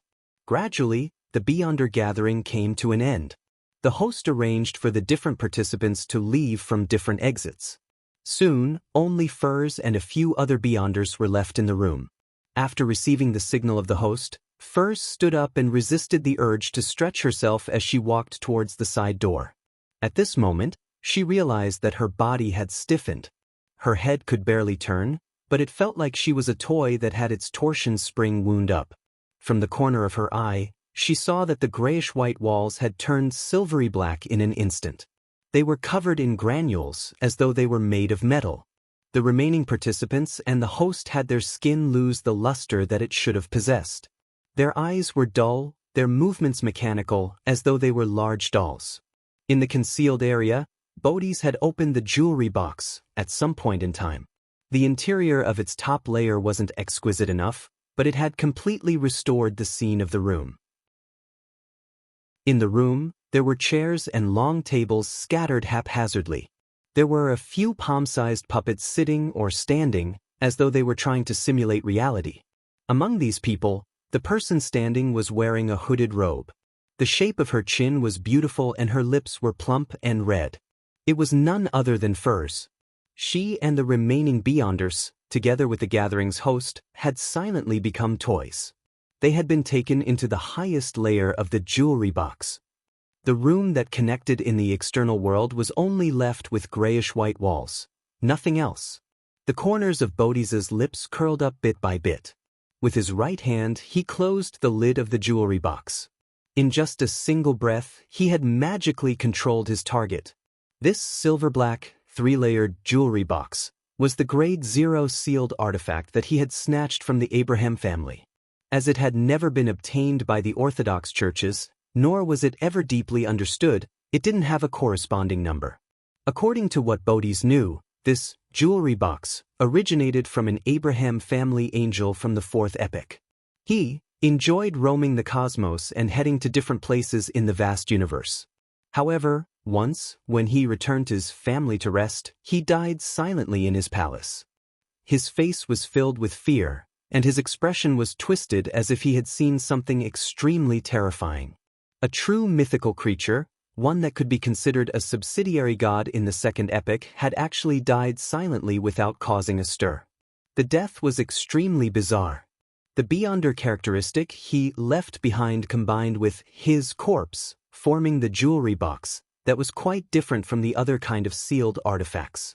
And back then Mr. Door, Bethel Abraham, not only didn't attempt to shatter it and restore it to a pure beyonder characteristic, he had even given it a rather strange name, Box of the Great Old Ones. The first level of the Box of the Great Old Ones could turn the target's location into toys and switch locations with its interior. Bodhi's had used this trait to easily achieve his goal. The second level of the Box of the Great Old Ones recorded different locations. Once it was released, the holder and the living beings within its effective range would head directly to the corresponding region. They would then wander around the cosmos like the angel from the Abraham family back then, exploring the universe. As for what was on the third level of the Box of the Great Old Ones, Bodhi's knew about it but didn't dare to think about it. It was just like how he usually didn't dare come into contact with this Grade 0 sealed artifact. After closing the lid of the Box of the Great Old Ones, he grabbed the mirror that was embedded in the transparent vortex that was suspended in midair with his right hand. Once a certain area was concealed, a secret sorcerer had to use the corresponding door or directly remove the concealment to exit. Bodhi's had chosen the latter method because it was the easiest and fastest method. The shadows stirred, and the area that disappeared returned to the real world. The room was finally complete. Bodhi's didn't stay any longer. Without even looking at his surroundings, he made his body rapidly fade away. He held the many-gemmed, silver-black Box of the Great Old Ones as the colors saturated and overlapped with each other. He traversed the spirit world, which was filled with strange creatures, towards his designated location. In a few seconds, he walked out of the void, attempting to enter the ruins of the Battle of the Gods by crossing the huge chasm that split the seas. At this moment, the Bodhis stopped in midair. His eyes narrowed and his eyes instantly turned dark, dotted with countless points of resplendence. It was like the cosmos had been reflected in his eyes. The gravel formed by the stars spun rapidly, causing the cracks at the bottom of the sea to rapidly turn incorporeal, causing everything in front of him to shrink and condense into a wavering orange flame. This flame extended from the tip of a matchstick as it was extinguished. Everything that Bodhi's had experienced after removing the concealed space was an illusion. He remained rooted to the ground. And the source of this illusion was the burning matchstick. The matchstick was held by a fair-skinned palm, and the owner of the hand was a woman wearing a purple-patterned black robe and a hood. She was sitting on a carriage that was halfway through the wall, formed from a gigantic pumpkin. Pulling the carriage were a bunch of gray rats. This was none other than Katlia, but her appearance, image, and bearing had changed. This was the power she gained from the magic of Cinderella. The core beyonder power of the Mystery Prior Pathways sequence for Mysticologist was called Mystical Reenactment, fully expressing the saying, knowledge is power. To put it simply, a mysticologist could draw power from different mysticism knowledge they grasped and create all sorts of magic or witchcraft. As for the corresponding mysticism knowledge, the less that was known by others and the less it spread, the more powerful the spells became. The contrary could also be established. Once some knowledge and legends were known to many and no longer mysterious, the magic or witchcraft created by drawing on its powers would become almost ineffective. Katlia had no idea why the queen could create all kinds of magical powers that were rich in magical colors from the private fairy tales that Emperor Roselle had told her, but that didn't hinder her learning and usage of them. After all, she had heard of those fairy tales from Queen Mystic. The magic she had used it to temporarily transform and disguise herself was called Cinderella. The magic that threw Saint of Secrets Bodhi's into an illusion was the Little Match Girl. With that, she had used it to stop the other party from teleporting away, creating an opportunity for the battle that would follow. Just as Bodhi's had extricated himself from the hallucination, the Cinderella, who was sitting in the pumpkin carriage, placed her foot on the ground and spread out her arms, causing a huge cross to appear behind her. As for Katlia, she seemed to be carrying an illusory object. In the empty room, candlelights lit up, one after another, illuminating a long table covered with flesh and blood. Around the long table were three extremely blurry figures holding the globs of flesh as they constantly devoured the food. As if sensing something, the three figures turned their heads at the same time and looked at Bodhi's. This saint of secrets' heart raced as he felt a chill rush out from deep within his soul. He then heard illusory gnawing, chewing, and digesting sounds. He could feel the undisguised malice and hunger. Bodhi's eyelid twitched. He hurriedly lowered his head and cast his gaze at the box of the Great Old Ones in his hand. The silver-black box had opened itself without him realizing it at some point in time. The magic that Katlia used was called the Feast of Betrayal. It stemmed from the mysticism knowledge she learned of the ancient sun god's death from the Tarot Club. Its purpose was to temporarily awaken or imbue the target with intelligence, allowing them to commit a betrayal. Without a doubt, the effects of encountering a sealed artifact that was filled with malice towards the owner would be excellent. However, if not for the fact that she had obtained the protection of Mr. Fool at every gathering they monitored, Katlia wouldn't have dared to use this magic. Once the three main leads of the betrayal feast sensed it, she would definitely die for obscure reasons. She wouldn't be able to resist her death and would die an abnormally horrifying death. Therefore, mysticologists were definitely individuals with high risk. Their strength came from walking the edge of the abyss, coming from things they shouldn't have seen or heard. In comparison, Queen Mystic, who could create magic from her father's private fairy tales, was much safer than other mysticologists at the same tier. Chapter 1196. The Ugly Duckling. When opening the first level of the box of the Great Old Ones, the long table, chairs, furs, and the others were like dolls. They were either still or motionless. Otherwise, under the power of torsion springs, they made repeated simple movements.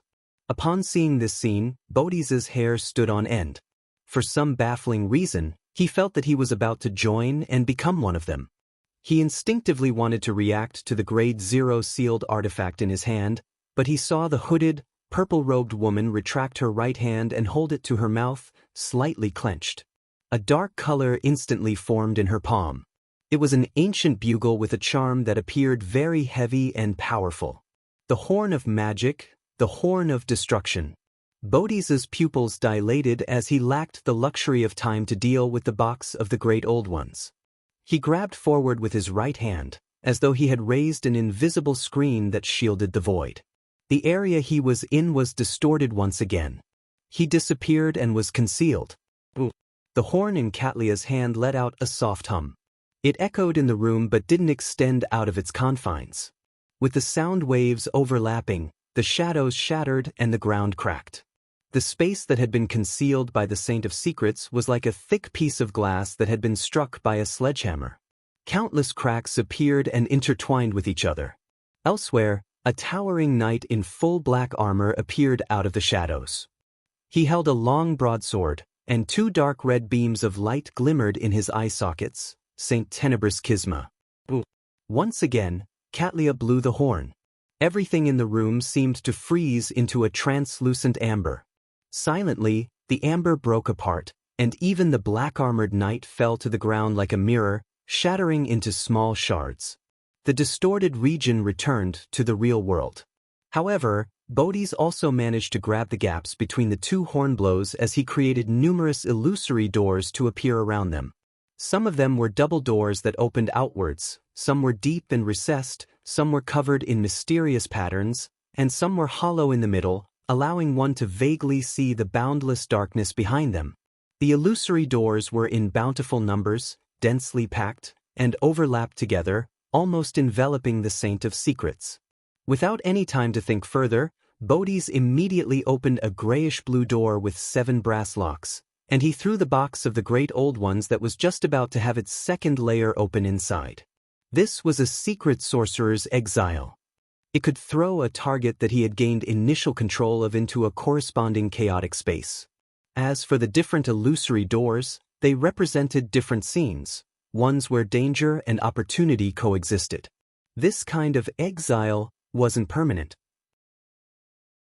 At Bodhi's sequence level, he was only capable of isolating the box of the Great Old Ones from reality for 20 seconds. Once that time was up, the Grade 0 sealed artifact would return to the spot beside him through the illusory door from before. However, by then, the betrayal induced by the enemy's Beyonder powers would definitely have disappeared. As a demigod of the apprentice pathway, he had traveled many places, witnessed many things, and recorded many kinds of powers. Bodhi's made the most correct decision in that split instant. At the same time, the Black Knight that had split into pieces quickly squirmed and reformed, becoming a thin rug that flowed with flesh and blood. It covered every corner of the room. As a cult that could only survive in the shadows of reality, the Aurora Order might have many lunatics, but they were used to doing things to conceal themselves so as to prevent themselves from attracting the official Beyonders before their goals were met. Of course, once the matter was in its final stages, they would definitely proclaim their existence openly. In addition, Saint Tenebrous Schisma had done so in hopes of obstructing the possible enemies that were hiding outside to a certain extent. This allowed a separation of the battlefield.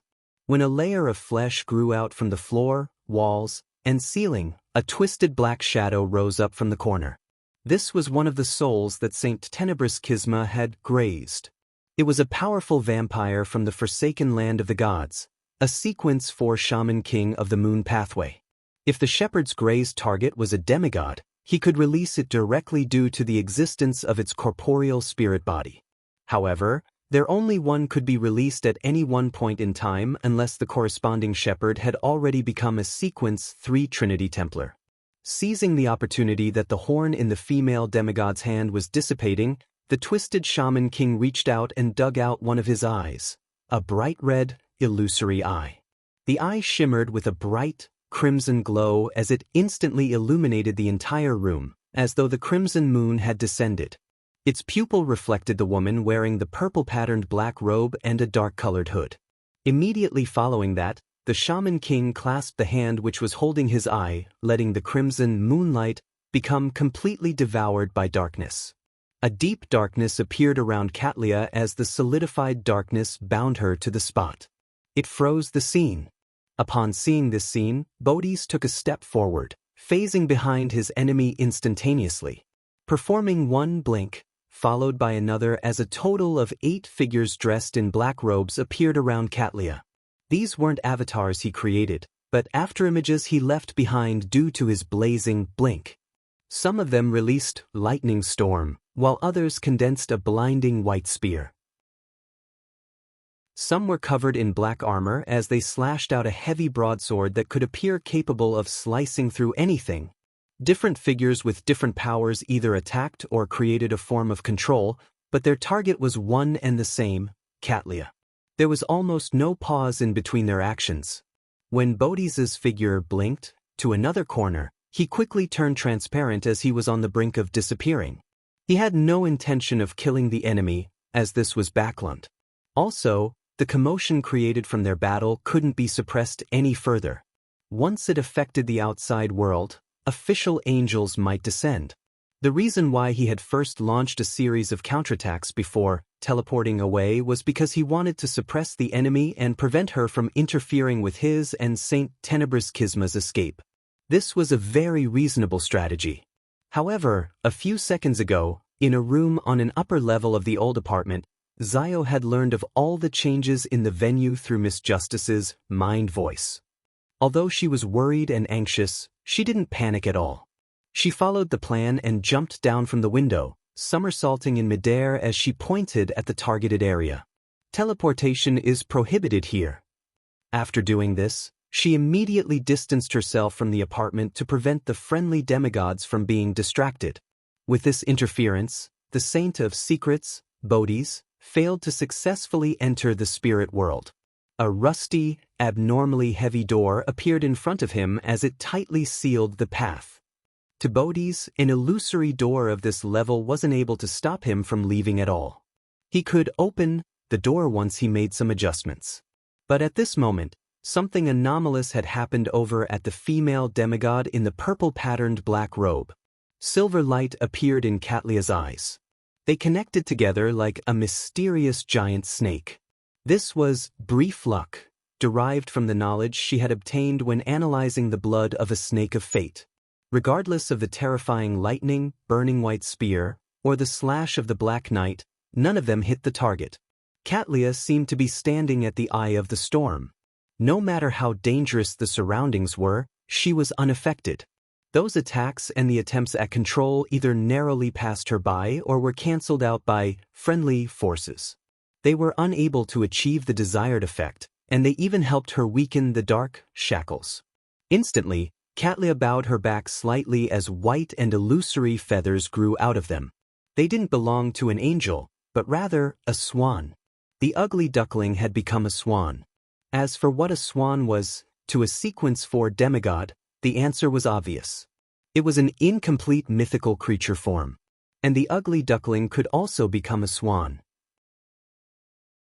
This was a powerful magic that could allow a mysticologist to reveal their incomplete mythical creature form once a day, with each instance lasting 10 seconds. The surface of Catlia's body immediately cracked open as flesh and blood gathered inside, forming eyeballs with clear blacks and whites. The countless eyeballs coldly scanned their surroundings, as though they were manifestations of multifarious knowledge. As such, the figure that bore their weight turned into a black blob that was even more abstract in a higher spatial dimension. Upon seeing the densely packed eyeballs, Saint of Secrets Bodis and Saint Tenebris Kisma felt dizzy. A knowledge storm took form in their minds. The layer of flesh and blood that enveloped the entire room began to tremble slightly. Some dripped down, while others squirmed intermittently. At this moment, an unimaginable aura pierced through the barrier formed from flesh and blood, pouring into the first floor of the dilapidated apartment and enveloping every corner of the apartment. At the same time, Saint of Secrets Bodis and Saint Tenebris Kisma were shocked. Their bodies, souls, and minds were in an uncontrollable state. This was dragon might, which had undergone a qualitative change, mind deprivation. Seizing this opportunity, the black blob that was covered in cracks and eyes condensed a spear in front of it. The spear appeared ancient in style. From the tip to the handle, it was dyed in blobs of blood-red splotches. It emitted a mighty destructive aura and a bloody feeling, as though it had once hurt a mighty existence. With a whoosh, the terrifying spear shot out, heading straight for the Bodis who stood rooted to the ground. In the entire room, all the voices and details vanished. Even the dragon might that filled the room suddenly disappeared, leaving behind only the bloody spear tip and Bodhi's body, as well as the constantly shrinking distance between them. Spear of Longinus. Chapter 1197. Mind Storm. The blood-stained spear that seemed to come from an ancient time that couldn't be traced had absorbed the entire room's presence, stabbing straight into the body of Saint of Secrets Bodis. The brown-haired, firm-bodied Bodhi's figure faded away, turning into a pair of black double doors. At the same time, he appeared behind the door, placing himself in a separate world from the terrifying spear as he looked at it from afar. In the next moment, the spear that was stained with red blood pierced through the black door and bore into the space where Bodhi's was. Bodhi's figure kept retreating, constantly transforming into one illusory door after another. Some of them were made up of 2 winding stone golems, while others had a fist-sized hole by the gaps of the door. Some were embedded with silver nails, while others were covered in mysterious patterns. One after another, they were layered repeatedly, extending to an infinite number.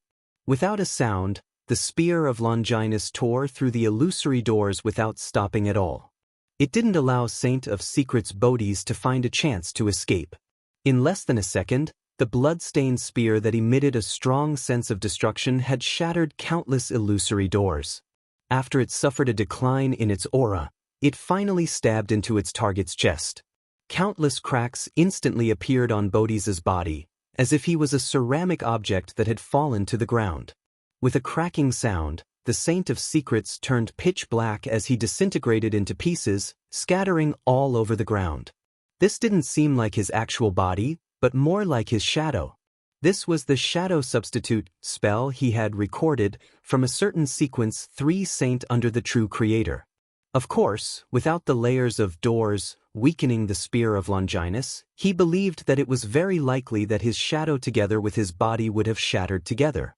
After narrowly dodging the strike, Bodis endured the dizziness and shock brought about by Catlia's incomplete mythical creature form as he made a gigantic, scaleless silver snake appear in his eyes. This gigantic snake was so large that it filled Bodhi's eyes. Its surface was filled with dense patterns and labels formed by one mystical wheel after another. Its head connected to its tail as it merged with countless illusory rivers, turning into a blurred, surreal, and slowly spinning gear. Around the round gear were all sorts of symbols that represented different futures. Suddenly, the black fragments that had yet to disappear on the ground flew up one after another and reorganized themselves on the spot, restoring Bodhi's. The ground that was stained with dark red blood quickly retreated from the numerous illusory doors until it returned to the distorted black blob. The strong, fearful atmosphere receded like the tide and left the room. The black blob that was covered in cracks and eyeballs squirmed and restored itself, turning back into a purple-patterned black-robed woman with a hood. Everything returned to the point before the ugly duckling magic was used. Reboot of fate. This was one of the rewards given to Saint of Secrets Bodis for crushing the Abraham family. He was allowed to record the sequence 1 beyonder power from the Angel of Fate, Ouroboros. Of course, there was definitely a huge gap from the original version. It could only reboot reality for 3 seconds, and it was limited to the space of a tiny room like this. It wasn't even able to affect the entire first floor of the apartment. The moment reboot ended, the prepared Saint Tenebris Schisma immediately took action. The grazed, twisted shadow that stemmed from a sanguine count spread open its arms and made a gesture of embracing the crimson moon. The darkness around Catlia surged, instantly forming illusory but firm black chains that bound her to her spot. The flesh and blood that covered the ground, walls, and ceiling gathered together rapidly, turning into a knight covered in black full-body armor.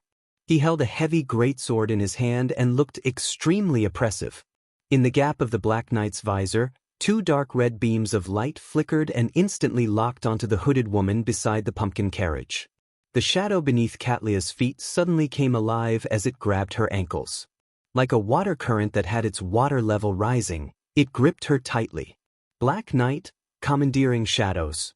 Then, the gigantic knight that was almost reaching the ceiling as though he came from mythical legends rushed to a spot not far from his target with a single step. He cleaved down with the heavy, long broadsword. Elsewhere, a silver illusory book in the eyes of Saint of Secrets Bodis flipped rapidly. It then stopped at a single page. With that, Bodis reached out his left hand and grabbed the pumpkin carriage across a distance of 20 to 30 meters. He then grabbed at the mysterious woman in a purple-patterned black robe. His arm suddenly grew longer, and its surface was black and sticky, as if it was flowing with an evil liquid. Amidst the liquid, pale skulls and eyes with pronounced blood vessels grew out, including sharp teeth and tongues. All sorts of strange things grew out, causing extreme evil and extreme madness to spread rapidly through the area. In the room, the ground instantly cracked and the few cockroaches that were still alive collapsed to the ground. This was an attack from a particular state of abomination Sua. Back outside Byam City, Saint of Secrets Bodis had been attracted by Tinder. It appeared as though he only watched from the sidelines for a while before picking up the item and leaving immediately. But in fact, he had been desperately trying to record the powers or states of the high-level existences. After failing numerous times, due to the frequent blessings of fate, he eventually obtained what he wanted. Of course, during that battle, he only managed to record 1. Under this evil and pitch-black arm, Catlia's consciousness was tainted with madness. For a moment, she was unable to respond effectively. Together with the shackles of darkness restraining her shadow, she could only stand rooted to the ground as she watched Saint Tenebris Schisma's greatsword slash at her while Saint of Secrets Bodis reached out his left hand to grab at her. At this moment, The flesh and blood walls in the room that separated the interior from the exterior was gone. An invisible and abrupt wind stirred up. The moment the wind appeared, it grew violent and swept towards the Saint of Secrets' and Saint Tenebris' hearts. Manipulator, mind storm. Not only was he not surprised or flustered by the chaotic thoughts, Bodhi's even had the corners of his lips pull up as he smiled. As the switch for the reboot, he naturally remembered that the demigod riding the pumpkin carriage had a helper of the same level hiding outside the apartment somewhere. The reason why he placed his focus on the enemy on the surface was to lure out the hidden demigod. In between the two powers of Reboot of Fate and the Abomination state, Bodhi's had secretly hypnotized himself, allowing himself to naturally divide the burden of mind deprivation and the knowledge torrent across most of his worms of star. He then left a small number to control his body so as to lock onto the hidden enemy.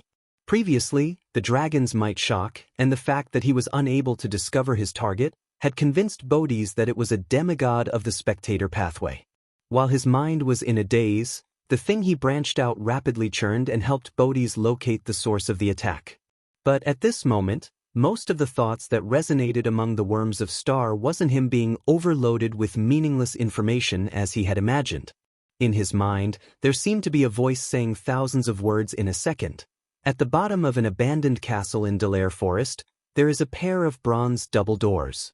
It seals with the corruptive forces underground. The higher the sequence of beyonder is when approaching, the easier it is to be affected.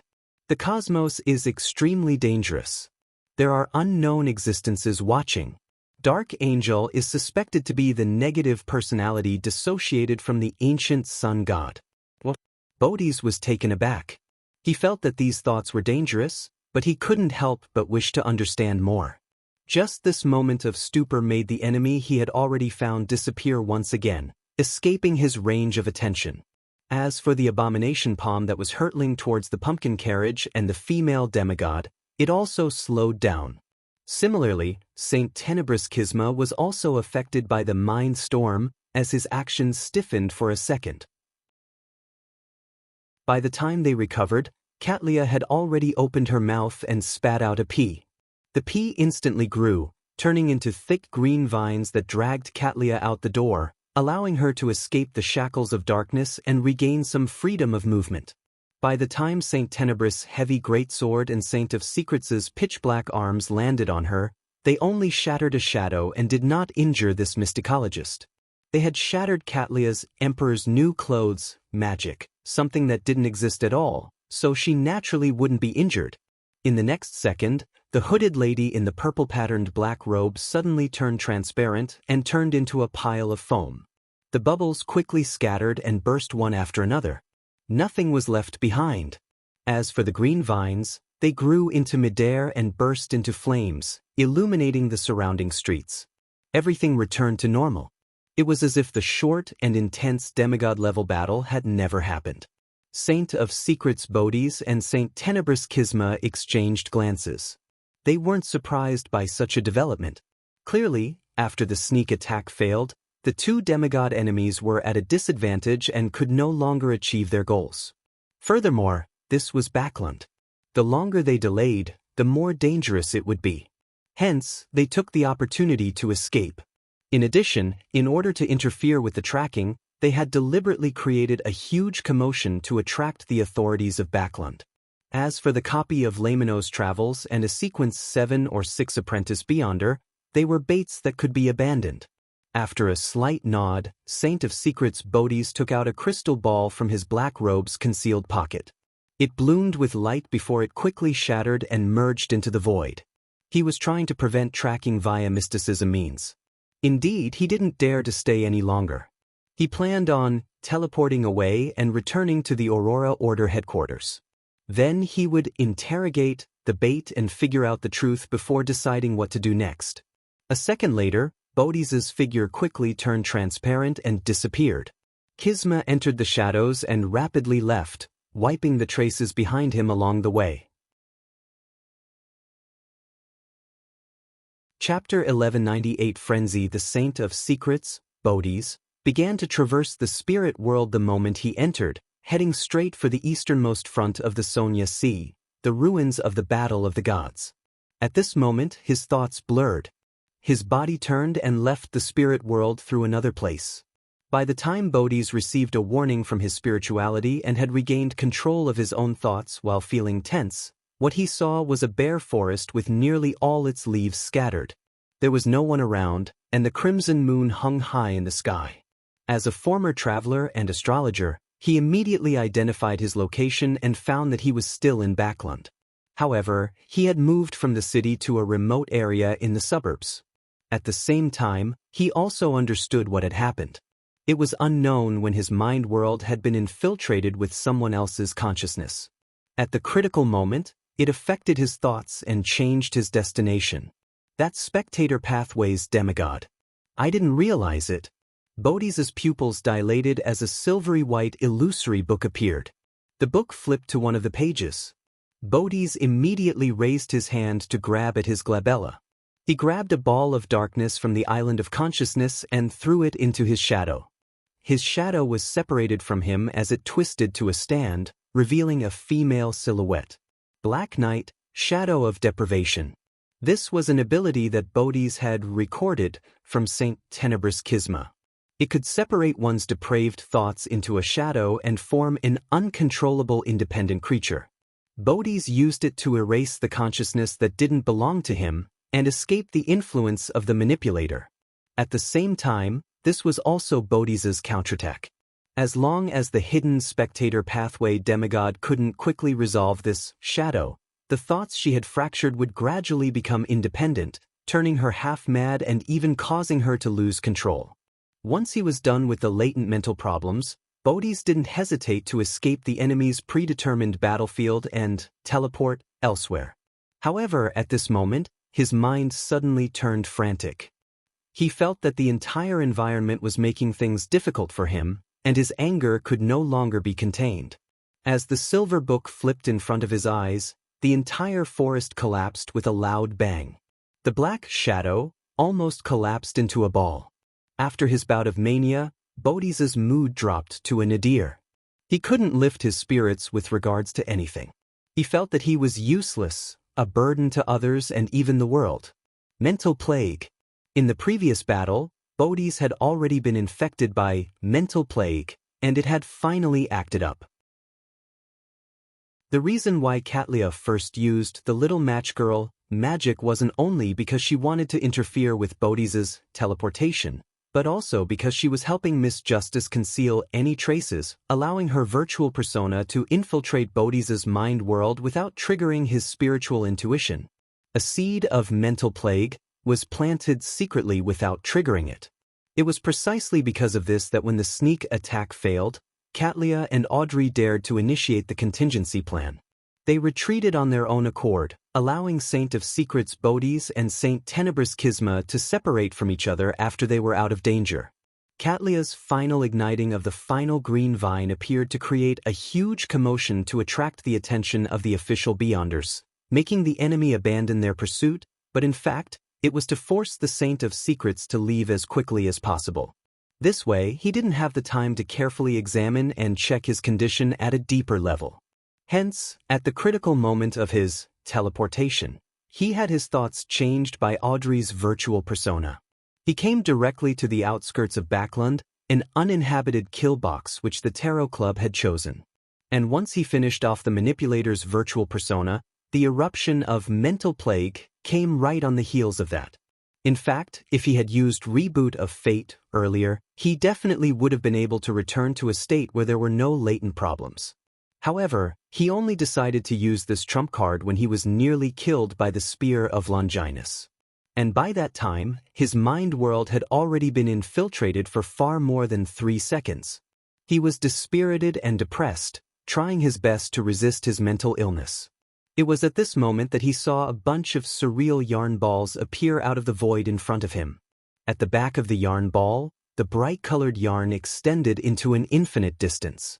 Following this line, Katlia, who was wearing a purple-patterned black robe and a dark-colored hood, walked over from the spirit world and appeared in front of the Saint of Secrets, Bodhi's. She was unable to track down enemies that had done some level of interference, but she could establish a connection with the predetermined battlefield. She could trace Justice Audrey's virtual persona. The moment she arrived, Katlia closed her eyes and formed a phantom image that fell towards an invisible coffin.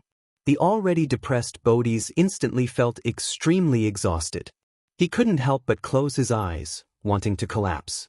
Sleeping Beauty.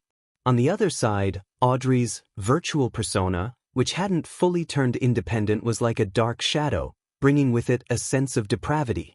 She raised her hand and pinched her forehead. Her pupils silently turned vertical. They were pale gold and cold. Bodhi's mind instantly exploded as bubbles of light appeared on the surface of his body. Within the bubbles, rays of starlight condensed into insects with their heads and tails fused into the void. Psychiatrist, frenzy.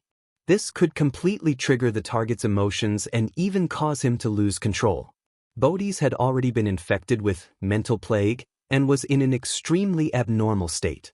Following that, he was affected by Sleeping Beauty, magic, and was in an extremely dispirited mood. Frenzy now triggered everything, immediately making it difficult for him to control himself as he showed signs of losing control. Seizing this opportunity, Katlia opened her eyes, raised her right hand, and rapidly formed a handful of spinning star sand in her palm. The forest beneath the night became even darker. The crimson moon disappeared from the sky as stars appeared one after another. They were densely packed and dazzling. The stars scattered their rays of light, forming a magnificent pillar of light that enveloped the area around Saint of Secrets Bodis and his surroundings. In the midst of the shock, Bodis became a little more awake. His figure rapidly turned into a blur as he kept blinking, creating more than 10 afterimages in the forest. However, he could not escape the starlight's envelopment, nor could he teleport away. One by one, the starlight melted and dissipated the different Bodhis. Finally, there was only one person left genuflecting, propping up his body with one palm as he struggled. Bodhi's body was in shambles. His eyes were already dark red, and he appeared to be on the brink of insanity. When the starlight was in its final moments, he blinked and dodged the follow-up attack of Audrey's virtual persona. Then he kept blinking and created doppelgangers beside Katlia and Audrey's virtual persona. One of his doppelgangers grabbed with his left hand, distorting the area where Audrey's virtual persona was located. He concealed it in a bid to restrain the enemy.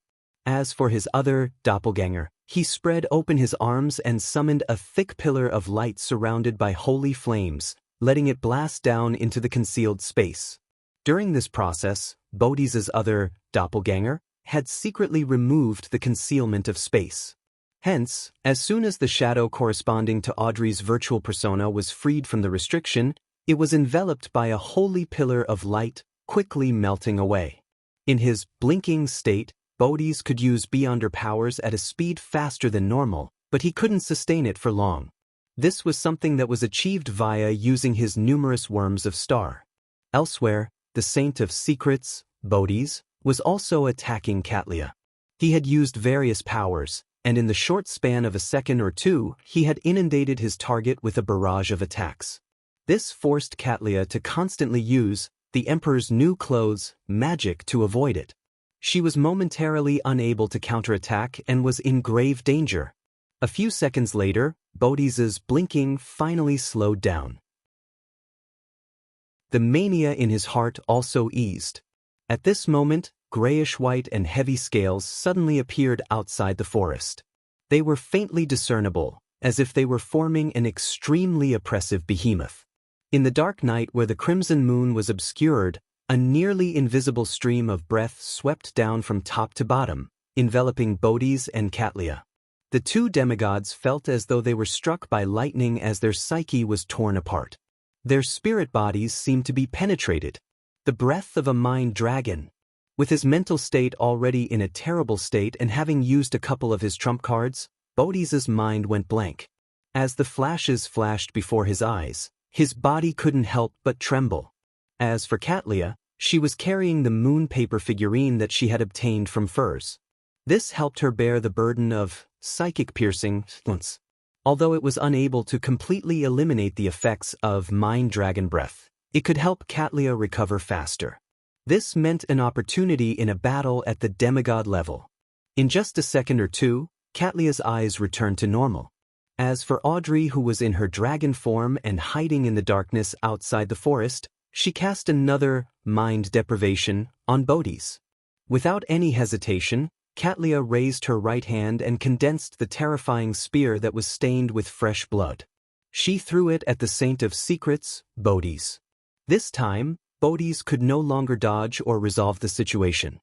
His chest was pierced through by the spear of Longinus. His body stiffened for a moment before it rapidly collapsed, turning into countless dazzling worms of star. Some of these worms of star vanished directly, while others devoured each other. Some of them fused into a distant spot, forming a new Bodhi's. There was no longer any rationality left in his eyes. His body was continuously collapsing, revealing an incomplete and extremely weak mythical creature form. At this moment, an illusory door appeared beside him. It was grayish-blue that had 7 brass locks. The illusory door quickly opened as it spat out a 3-layered jewelry box, embedded with various gems. The box of the great old ones which had been exiled had returned. With a crazed look in his eyes, Bodhi's caught the box, revealing a cruel and bloodthirsty smile as he tried to open it. The 3rd level. Chapter 1199 Inauspicious Box towards the return of Bodhi's Grade 0 sealed artifact or the restoration of its normal condition, the hermit Katlia and Justice Audrey had made a preliminary plan. After all, they weren't confident at killing a demigod in such a short period of time. If not for the fact that Bodhi's had fallen into a trap having suffered the lethal blows of mental plague, sleeping beauty, and frenzy, and putting him into a crazy and incoherent state, he actually had many opportunities to teleport away without being stopped. In that case, Katlia and Audrey could only wait for Bodhi's to return to a safe house and release furs. Once the Eye of Mystery prying provided them feedback, they could remotely create an opportunity for Miss Magician to summon the historical void projection. At this moment, facing Bodhi's, who was on the path towards losing control with no way to reverse it and his crazy attempt to fully activate Grade 0 sealed artifact, Katlia and Audrey, one right in the middle of the scene and the other hiding outside the forest, simultaneously took the same action. They took out a translucent dark charm and recited a word in Jotun, star. This was a teleportation charm. Following the patterns, labels, and symbols of the record on the Laymanos travels, Klein had made a charm himself. Since Sapphira Castle could mobilize the powers of the Marauder pathway, there was no reason not to respond to the pleas of the apprentice domain. As for the materials needed for the charms, be it mysticologist Katlia or traveler furs, the both of them had a certain level of understanding towards it. There was no need for Mr. Fool to teach them. When the two of them teleported away with the triggering of the charm, having plans to come back after a minute or two to confirm the situation, there was a cruel smile on Bodhi's face. His eyes were filled with madness as his actions suddenly stiffened. No matter how hard he tried, he couldn't open the 3rd level of the box of the Great Old Ones. It was extremely heavy, as though it was enveloped and suppressed by layers of forces. There was no way to activate it. This made Bodhi's feel like he was attempting to open a new world, not a box. In an instant, he sensed something, and the madness in his eyes disappeared. Extreme astonishment and fear arose in him. Tick-tock, tick-tock. Wisps of light slid down from Bodhi's body. When they touched the ground, they transformed into insects formed from resplendent starlight. The insects' bodies were bent into a semicircle, forming a magical glow that resembled illusory doors. At this moment, his incomplete mythical creature form suddenly collapsed and disintegrated in an irresistible manner. The 2 eyeballs of his eyes landed on the ground and were stained with dust. These 2 eyeballs were frozen with an indescribable look of horror. They were maintained perfectly, completely different from the other parts of his body. A Sequence 4 secret sorcerer died just like that. But the box of the Great Old Ones, which had a silver-black surface with many gems embedded in it, dropped beside Bodhi's eyes, just like a jewelry box commonly seen in aristocratic families. Above the gray fog, in the ancient palace, Klein heaved a sigh of relief as he lowered the sea god's scepter in his hand in puzzlement. He was just moments from activating the power of Sapphira Castle and using the level of an angel to conjure lightning storm.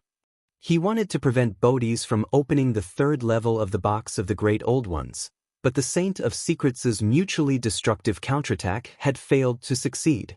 He encountered an unexpected failure from the very beginning.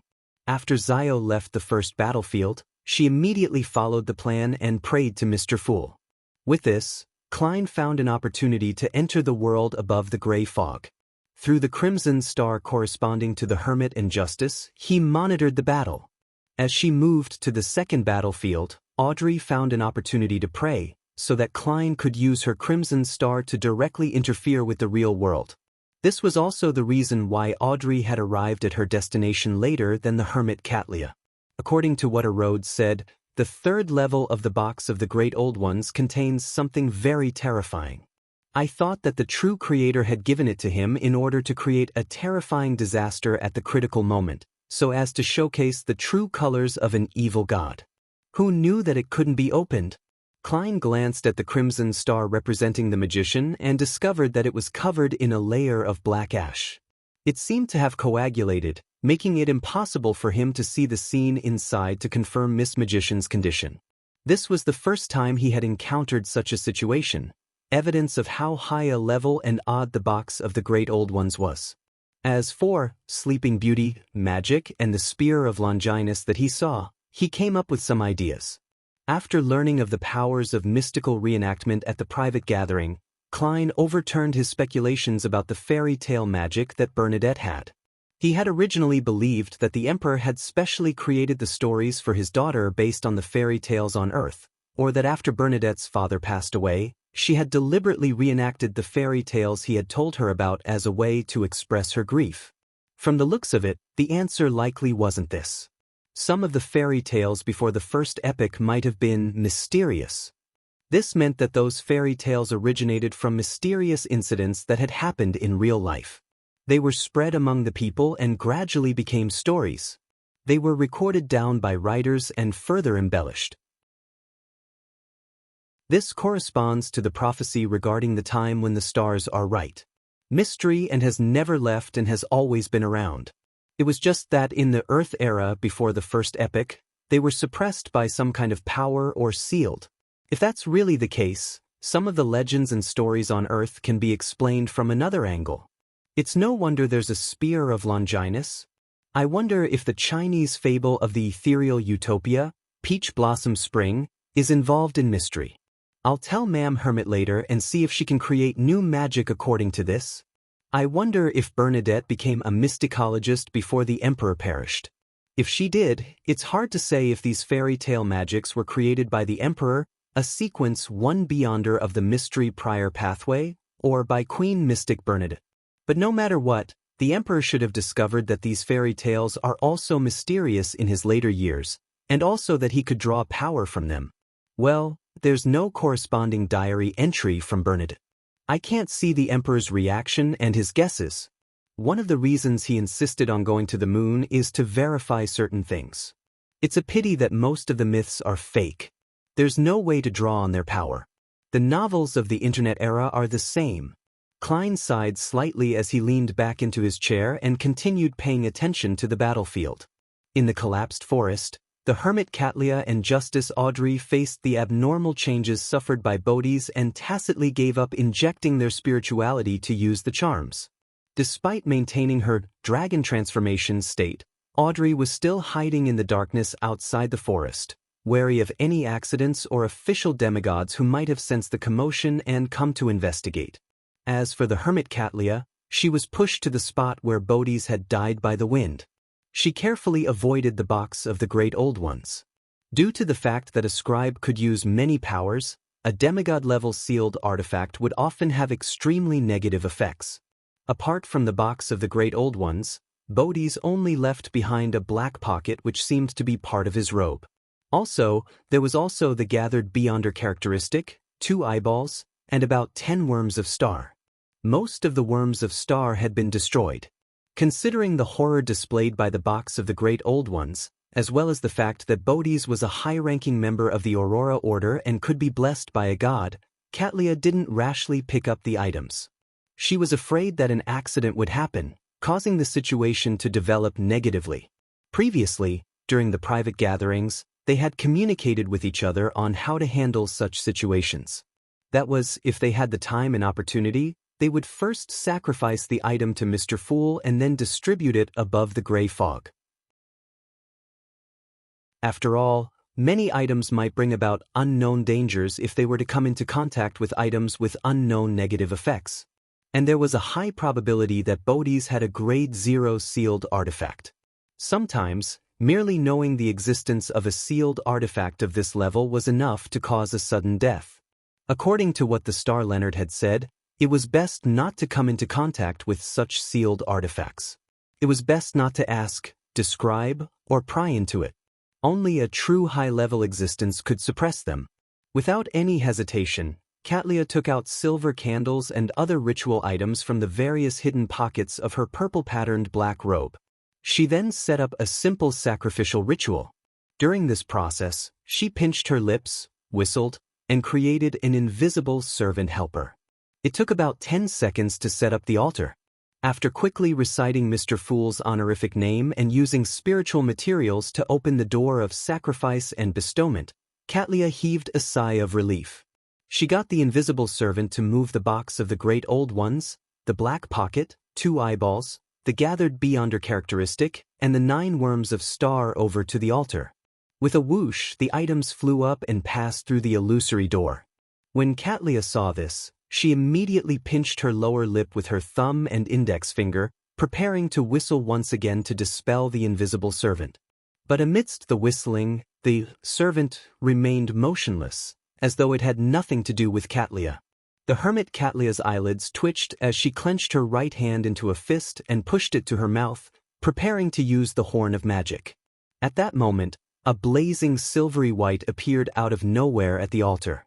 Layers of bolts of lightning formed a destructive storm that enveloped the invisible servant in the middle. All of this quickly calmed down as the mutated servant was completely destroyed. Katlia exhaled and lowered her head, sincerely thanking Mr. Fool. Then, she followed the ritual's ending procedure and packed her belongings. She used the Snow White magic, which was closer to a prophecy technique, to clear the scene of its traces. And at this moment, Audrey had already used the teleportation charm from before and left the scene. Katlia looked around, and considering that Mr. Fool might need something more ritualistic, she took out a card from her pocket and threw it in the middle of the collapsing forest. The card was half inserted into the soil, revealing the image of an old man holding a glass lamp and staff as he explored alone, the hermit of the tarot cards. Chapter 1200 Randomness. After a while, the space in the collapsed forest suddenly tore apart, revealing an illusory yet mysterious door. The door opened silently, and a handsome man with black hair and golden eyes walked out. He was dressed in a well-ironed suit, looking mature and elegant. Before he could examine the scene, he heard a loud boom. He could feel a violent storm blowing towards him, and he saw a middle-aged man with an imposing aura appear in front of him. The middle-aged man had rather obvious large earlobes. His hair was dark blue and thick, and there seemed to be countless bolts of lightning hidden in his eyes. He was the cardinal of the Church of the Lord of Storms, Archbishop of the Backlund Diocese, deep blue officiant Randall Valentinus. The clergyman in the black robe that was embroidered with storm symbols looked around and cast his gaze at the golden-eyed man. He asked in a thunderous voice, "Celt, what happened here?" Celt, the golden-eyed man, shook his head. "I just arrived too." Just as he said that, a mountain-like nearly transparent spirit body appeared in the void and placed a figure in midair. The figure was dressed in a long black, red-patterned bishop robe. His eyes were deep and he didn't have a beard. He was the person in charge of the Backlund Diocese of the Church of Evernight, Anthony Stevenson. After the gigantic spirit body completed its mission, it immediately shrunk and entered Saint Anthony's mouth. At the same time, black long hair covered his face, and a translucent, drifting spirit appeared behind Anthony. It held onto his shoulder, preventing him from falling. In the next second, a turbulent flow of air rushed over from the Backlund city and pushed a figure towards this area at high speeds. Soon, the figure came to a stop. It was an old man dressed in a white priest robe and a clergyman's cap. He had a kind and gentle face. The air that was spewed out from the elder's back vanished as the black tube that was shimmering with metallic light retreated back into his body. This was the Archbishop of the Church of the God of Steam and Machinery's Backlund Diocese. He was a member of the Divine Council, Horamic Haydn. He strangely stopped in midair and looked around. Although the battle here isn't too intense, it's definitely at the saint level. Also, the remnant polluted aura is simply. As they spoke, the four demigods looked down at the middle of the collapsed forest. There was a tarot card depicting an old man holding a staff and a glass lamp. The hermit card, Randall Valentinus, Celt, Anthony, and Horamic instantly fell silent as no one spoke for a moment. Above the gray fog, in the ancient palace, Klein was frowning as he looked at the box of the Great Old Ones in front of him. The moment this Grade 0 sealed artifact was sacrificed, the entire Sapphira castle began to stir, as if it had been brought to boiling point. A massive amount of power was automatically activated, forming a torrent that appeared like steam as it completely drowned out the box of the Great Old Ones and wrapped around it tightly. At this moment, the silver-black jewelry box that was embedded with gems seemed to become an insect in amber. There was no room for any movement. Previously, Sapphira Castle was triggered when I spied on the true gods or kings of angels and when I was injured. This is the first time it has experienced such changes due to an item from external sources. Klein couldn't help but raise his right hand to wipe away the non-existent sweat.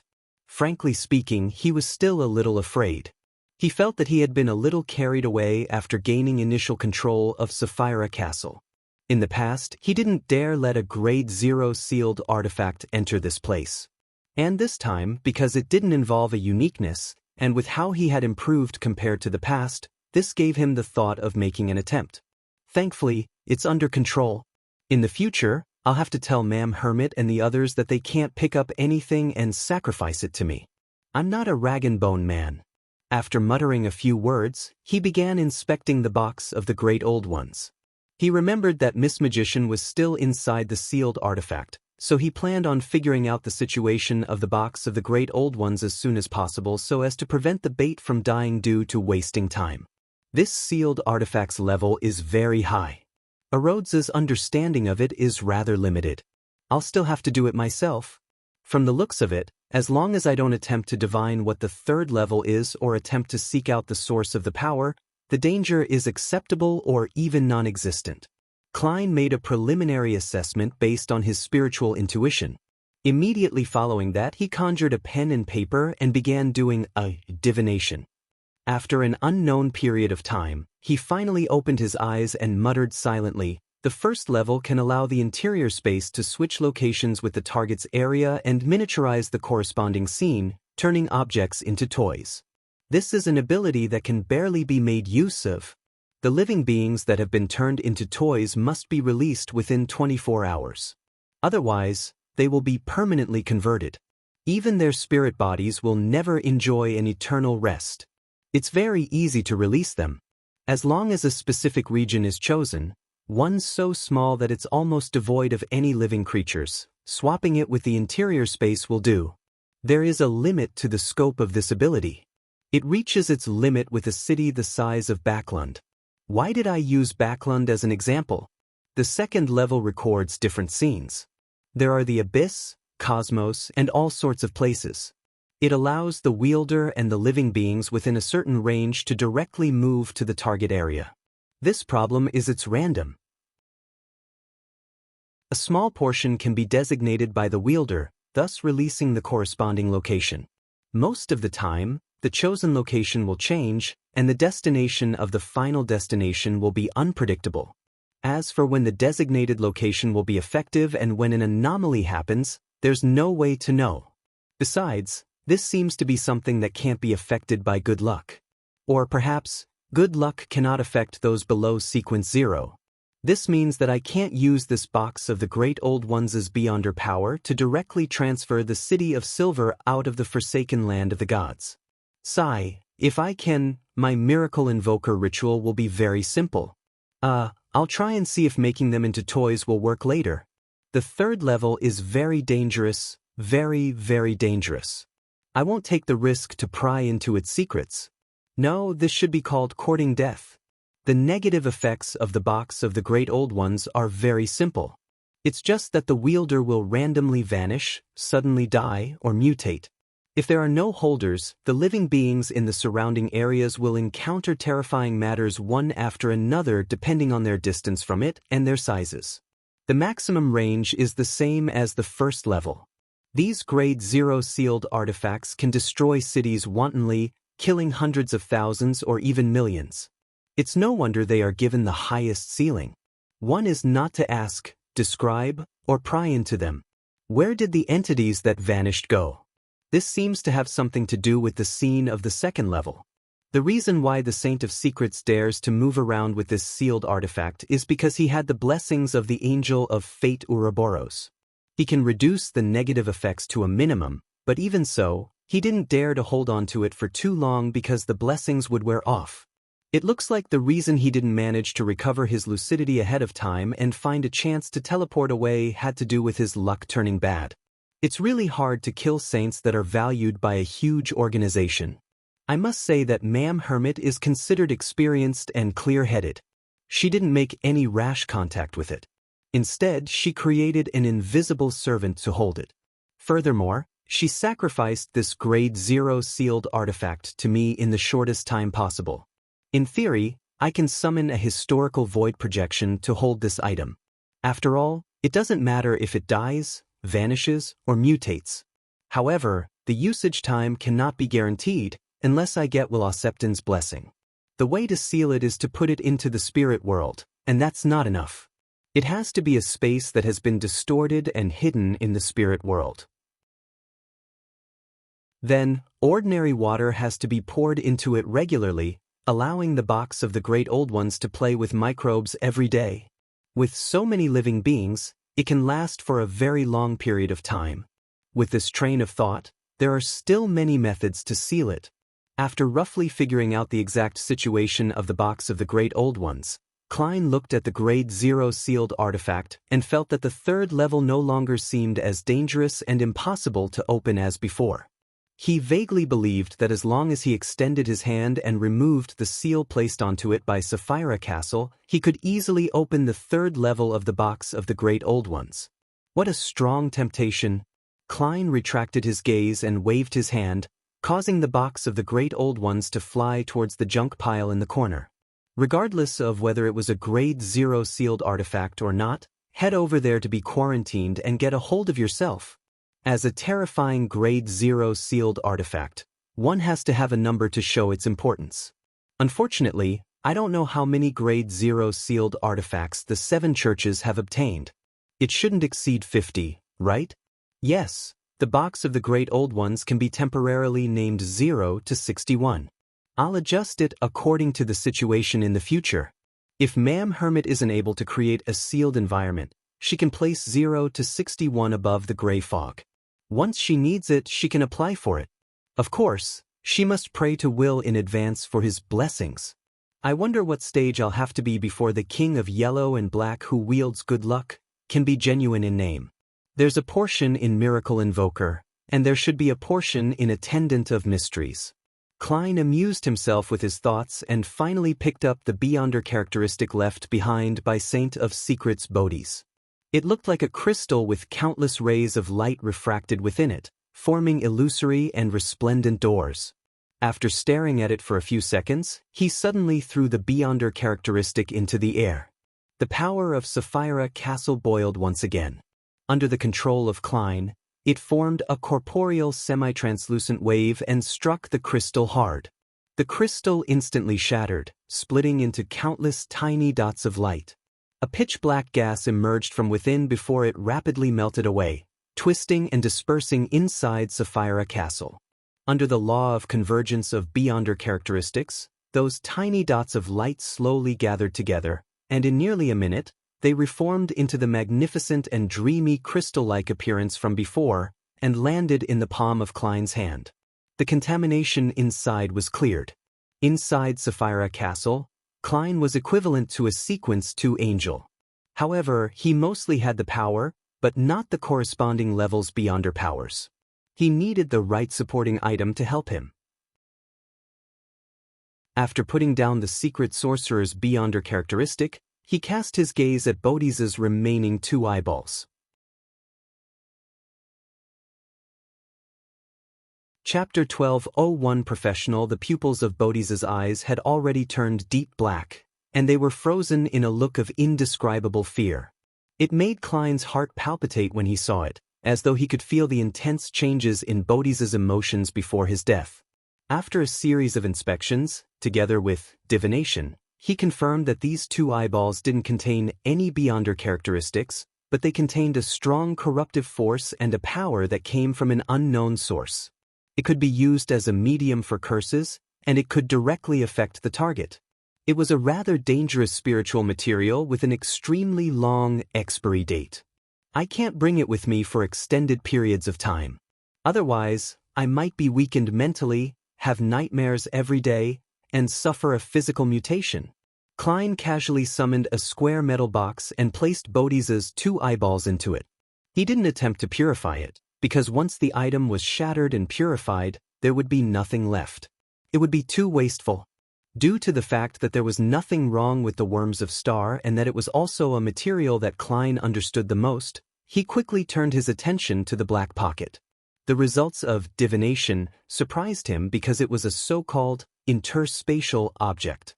The pocket only had the size of an adult man's palm. But in actual fact, it had the size of the 2-bedroom apartment that the Moretti family had rented in Tingen in the very beginning. It was big enough to hold many things. This was made by Bodhi's using the powers of a secret sorcerer. In essence, the pocket wasn't an object but an entrance. First, a region in the spirit world is distorted and isolated using space concealment. Then, use the chaos created when the spirit world overlaps with reality. As long as there are proper coordinates, one can directly reach their destination, opening the door to that hidden area and entering this pocket space. This is very similar to the method needed for sealing the box of the Great Old Ones. However, one door is in the spirit world, while the other is in the real world. This results in a sealed artifact or mystical item inside the interspatial pocket to also affect the wielder. From the looks of it, it doesn't seem to be of much use, as it can't eliminate the negative effects. Besides, I'm in the forsaken land of the gods and can't connect to the spirit world. There's no use to having such a pocket. Also, I have to reinforce the power of space concealment from time to time. Otherwise, it will gradually lose its effectiveness. It's only suitable for demigods of the apprentice pathway, or an organization that has demigods of the apprentice pathway or sealed artifacts that provide the relevant support. The name interspatial pocket is too lame. I wonder how Bodhi's named this item. Let's call it Traveler's Bag. After confirming the degree of danger, Klein conjured a fake hand and placed it into the black pocket. Pitter-patter. A bunch of gems poured out as the fake hand was retracted and landed on the long, mottled table. The crystal-clear red, blue, green, white, black, and translucent colors instantly filled his eyes. I should have predicted this. The corresponding materials of the apprentice pathway are gems, all the gems. The expression on Klein's face turned spirited as he sighed with a smile. He reached out with his other hand and picked up a few gems to feel the weight and texture. Apart from these, there were also quite a number of spiritual materials in the traveler's bag. Some were commonly used, while others were relatively rare. The box of the Great Old Ones, the secret sorcerer's beyonder characteristic, 9 worms of star, Bodhi's eyeballs, traveler's bag, and large amounts of gems and materials. This operation can be considered quite a harvest, enough for everyone to split it fairly. Unfortunately, Bodhi's had the ability to record beyonder powers and certain states. There's no need for him to bring too many sealed artifacts and mystical items with him. That would result in many negative effects. As a demigod, he should have a few good sealed artifacts. I wonder if they're hidden somewhere in the spirit world or at the Aurora Order headquarters. It's a pity that Bodhi's soul had just collapsed as well, preventing me from using spirit channeling on it. Klein shook his head and immediately returned to the real world. He found a hidden spot, put down the lantern, and set up a bestowment ritual. He wanted to see if he could bring 0 to 61, the box of the Great Old Ones, to the forsaken land of the gods. If he could attempt transforming the entire city of silver into toys and placing them on the first level of the sealed artifact. He could directly send it to the outside world through the sacrificial and bestowment rituals. This way, he could bypass the Giant King's court and Dark Angel Sasrer, and could ingeniously complete the Miracle Invoker ritual. After performing a series of tasks, Klein was done with his preparations as he reached out his right hand. He pulled out another himself before his actual body leaped into the fog of history and hid in the void of a time before the first epoch. He was worried that the box of the Great Old Ones would cause a random death the moment it passed through the sacrificial and bestowment door. In the fragments of light deep in the grayish-white fog, Klein took 4 steps counterclockwise and returned above the gray fog, responding to his own prayers. After the mysterious ancient door of sacrifice and bestowment took form, he slowly opened it. He waved his hand, summoning the box of the Great Old Ones that was enveloped by layers of forcers, throwing it into the gap behind the illusory door, towards the boundless darkness behind the door. At that moment, the void's darkness suddenly became corporeal, as though it formed an invisible barrier that blocked the door that had just opened. It floated in midair, unable to move forward. Klein frowned slightly as he watched this scene. He tried to stir the powers of Sapphira Castle and use the power at the level of an angel to push it forward, but he was unable to get the box of the Great Old Ones to break the barrier. Indeed, the forsaken land of the gods is sealed. It's just that I'm closely related to Sapphira Castle, so I could use it to respond. However, this cannot exceed a certain limit. Klein nodded slightly. He retrieved the box of the Great Old Ones and threw it onto the junk pile. Then, he conjured the World Gehrman Sparrow and got the fake person to give the detailed information of the box of the Great Old Ones to Ma'am Hermit and Miss Justice. This was to remind them to bring the box of the Great Old Ones back to the real world within 24 hours, and to release the magician furs. While doing so, Klein had informed Miss Justice to sacrifice some top-grade ice cream to the Snake of Fates blessed before praying for the bestowment of the box of the Great Old Ones. As for the hermit Catlia, she didn't need to make any external requests due to her having brief luck. However, she needed to complete everything within a few minutes and sacrifice the box of the Great Old Ones above the gray fog once more. Backlund, in the border between East Borough and the bridge area, in an apartment that had been in disrepair for years. Leonard, who was wearing red gloves and a black coat, was leading his team members to check the scene. As the reserve force of the Church of Evernight, they were undoubtedly filled with energy at nearly 10 at night. "Captain, there's a serious crack on the walls here. Some of the walls have even been shattered. This apartment might not hold after the hurricane season next summer." The wine-red-haired Cindy came over and reported to Leonard. Leonard scanned his surroundings with his green eyes and nodded slightly. Thankfully, this place is dangerous to begin with, and it has been abandoned for a long period of time. However, it's very strange that even tramps don't live here. Cindy thought for a moment and said, "Captain, do you mean that there are beyonders using this apartment, so they're secretly chasing away the tramps who sleep here?" Another red glove, Bob, happened to be checking the bottom of the wall and casually added, "And then, they had an internal strife that developed into a battle. Something was then ignited?"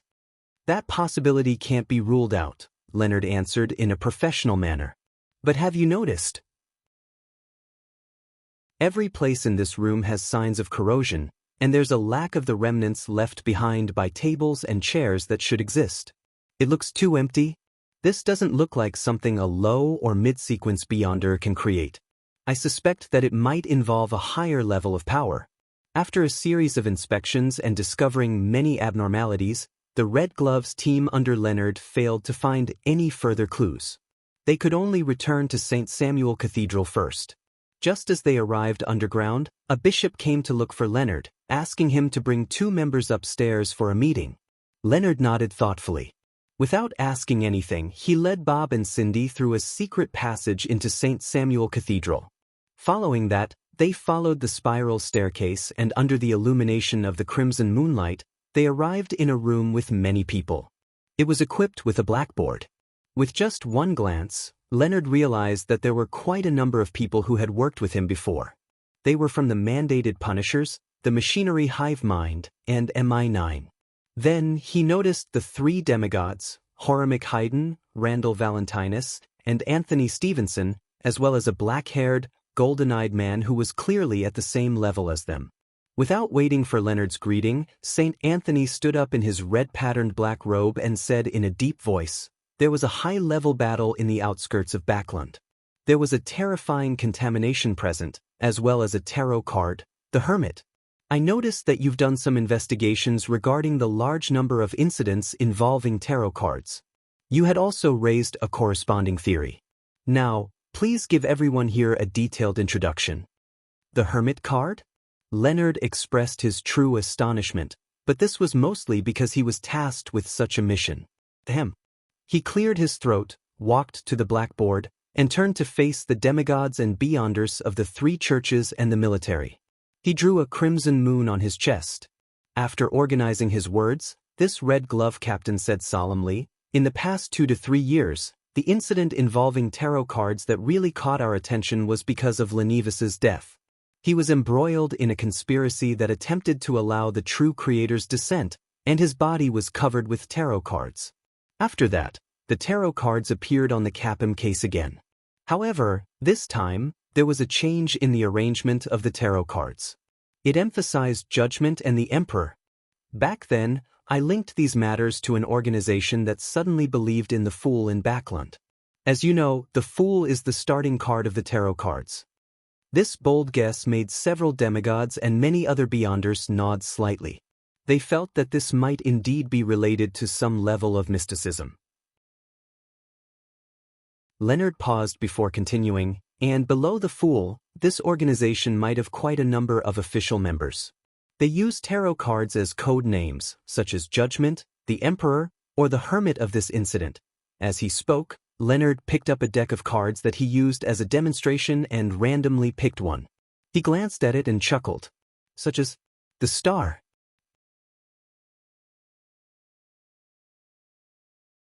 Chapter 12:02 The Tarot Club. The demigods and beyonders present nodded at Leonard's demonstration, indicating that they understood what the Red Glove captain meant. One of the Mandated Punishers raised his arm and took the opportunity to ask a question. In other words, whoever left a tarot card behind is the member executing the mission? That should be the case. Leonard did not give a definite answer.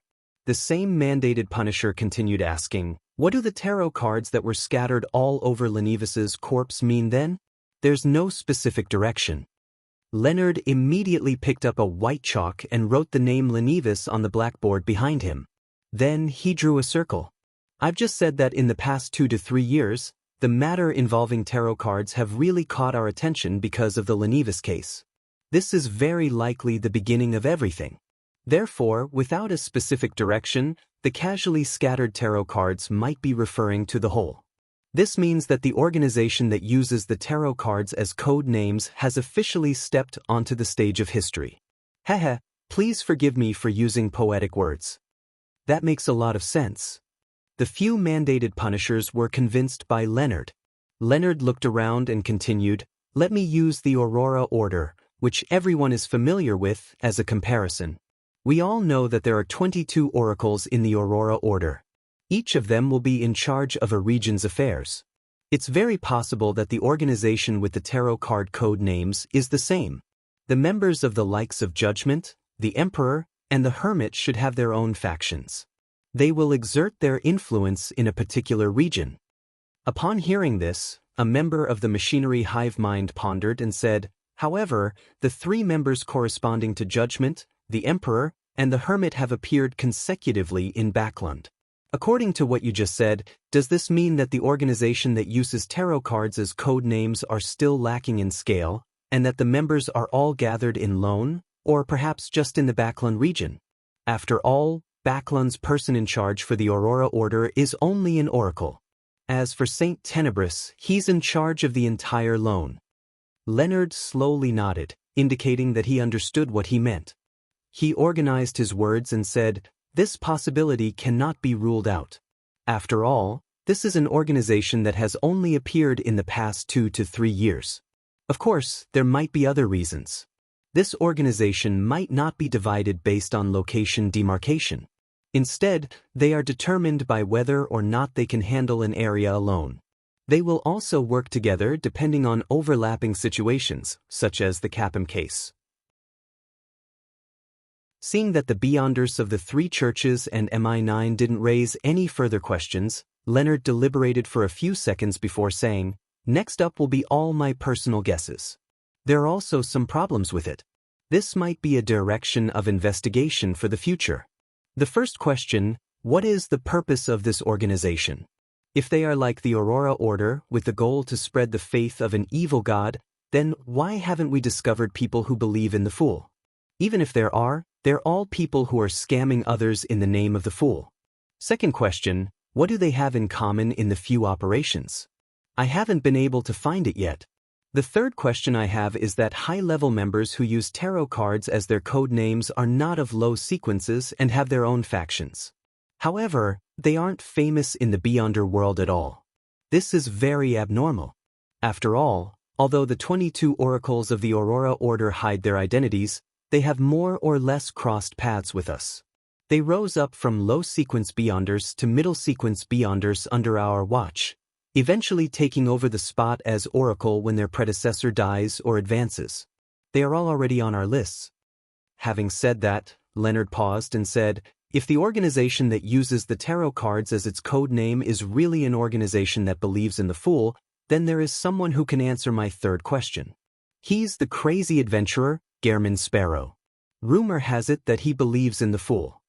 This name made all the Beyonders from the 3 churches and MI9 fall into silence, as though they were quickly recalling the relevant information. They had long heard that Gehrman Sparrow had a mysterious background. He believed in the Fool, and they had obtained quite a bit of information from him.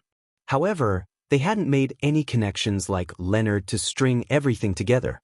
A few seconds later, the Archbishop of the Church of Evernight, St. Anthony, said in a deep voice, "Gehrman Sparrow seems to be in close contact with the original Death Consul of Balaam. That's an angel who's still active over the land." This gave the Beyonders who weren't demigods a fright as they instinctively sat up straight. They all knew about Admiral Hell, but due to the confidential restrictions, they didn't know that the Death Consul represented a grounded angel.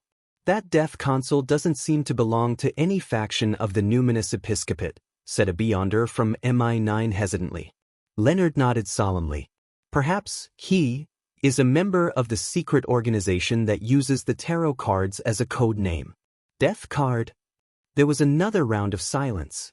All the demigods had to admit that this was possible. The level of the secret organization that was represented by tarot cards suddenly rose, reaching a level that was equal to the Aurora Order. In short, Gehrman Sparrow is a clue. Leonard took a deep breath and slowly said, "Your Graces, ladies and gentlemen, I'm done." St. Anthony nodded slightly and stood up. He looked around and said, "Up to now, this secret organization that uses tarot cards as their code names hasn't targeted us yet. It has shown a certain level of friendliness. Now that the war situation is tense, we are severely lacking in manpower, so it's difficult for us to take any major actions. Therefore, I suggest that we try our best to avoid conflict with them and not attempt to eradicate them for the time being. Of course, we have to do what we need to do. A secret organization with the existence of a grounded angel itself represents danger. If we don't understand it or grasp enough information about it, we won't be able to react in time and stop any possible conspiracies." Horimic and the other demigods thought for a moment before nodding in agreement. Anthony Stevens looked around, his gaze landing on Leonard's face. "This investigation will be led by you. Coordinate it well." Leonard agreed solemnly. At this moment, Deep Blue Officiant Randall Valentinus spoke to Leonard impatiently, "Give them a name. We can't keep saying, secret organization that uses tarot cards as a code name. It's quite a mouthful. What suggestions do you have?" Leonard considered carefully before saying, "Tarot Club? That works." Randall stood up and said with a thunderous voice, "Let's call it the Tarot Club." Late at night, in Empress Borough, in the Hall family's villa, the exclusive dessert chef, Tim, suddenly woke up from his dream and stared at the ceiling in the darkness. He had just dreamed that he was enjoying an ice cream and had just eaten it when he woke up. The more he thought about it, the more intense his cravings became. In the end, he overcame his feelings that it was trouble and got out of bed. Putting on a thick sleeping robe, he walked out of the room and came to a pantry not far away. As a slightly famous dessert chef in the aristocratic circles, Tim was given special privileges by Earl Hall. He could enter the pantry at any time and use the ingredients here to test his new ideas. Meanwhile, Tim had repeatedly returned Earl Hall's trust with high-quality desserts. Of course, he often appeared in the pantry due to midnight cravings for food, just like now. After some serious and hard work, Tim used the remains and prepared ingredients to make a few cups of ice cream and ate half of it. Then he patted his stomach, washed the cutlery, and left the pantry in satisfaction.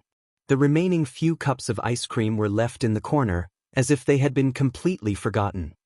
In Sherwood Borough by the Tussock River, in an uninhabited shallow flat.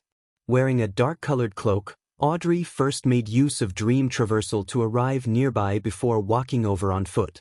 She skillfully set up the ritual and prayed to Mr. Fool.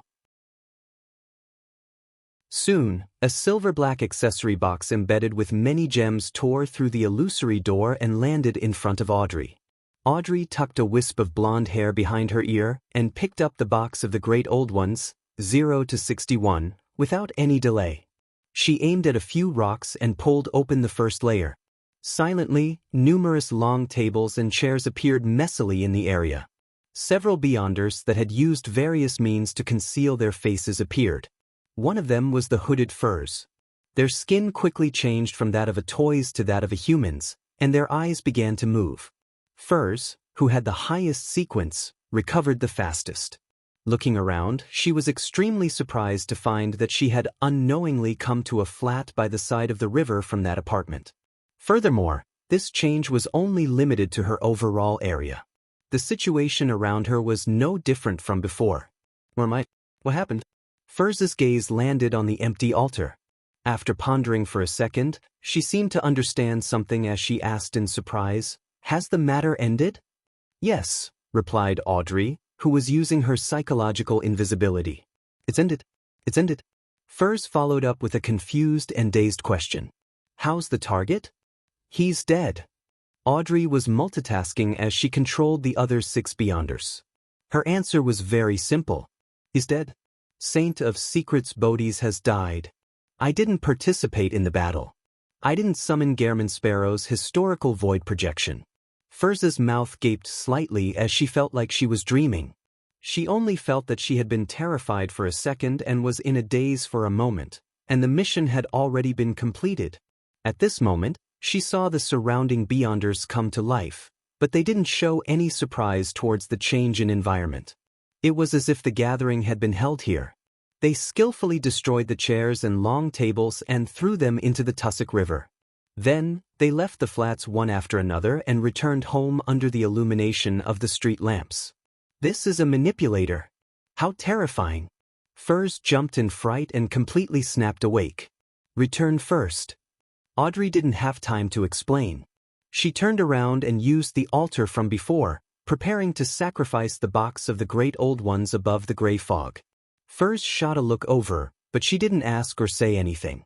She made her body turn transparent as she vanished from where she was.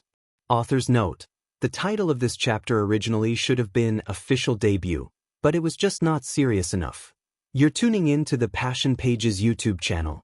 We're so grateful for your support, and don't forget to subscribe to join us on this incredible journey through captivating stories. Your generosity through donations truly makes a world of difference, as it's the primary source of revenue that allows me to expand and enhance this channel for you. Thank you from the bottom of my heart for being a part of this adventure.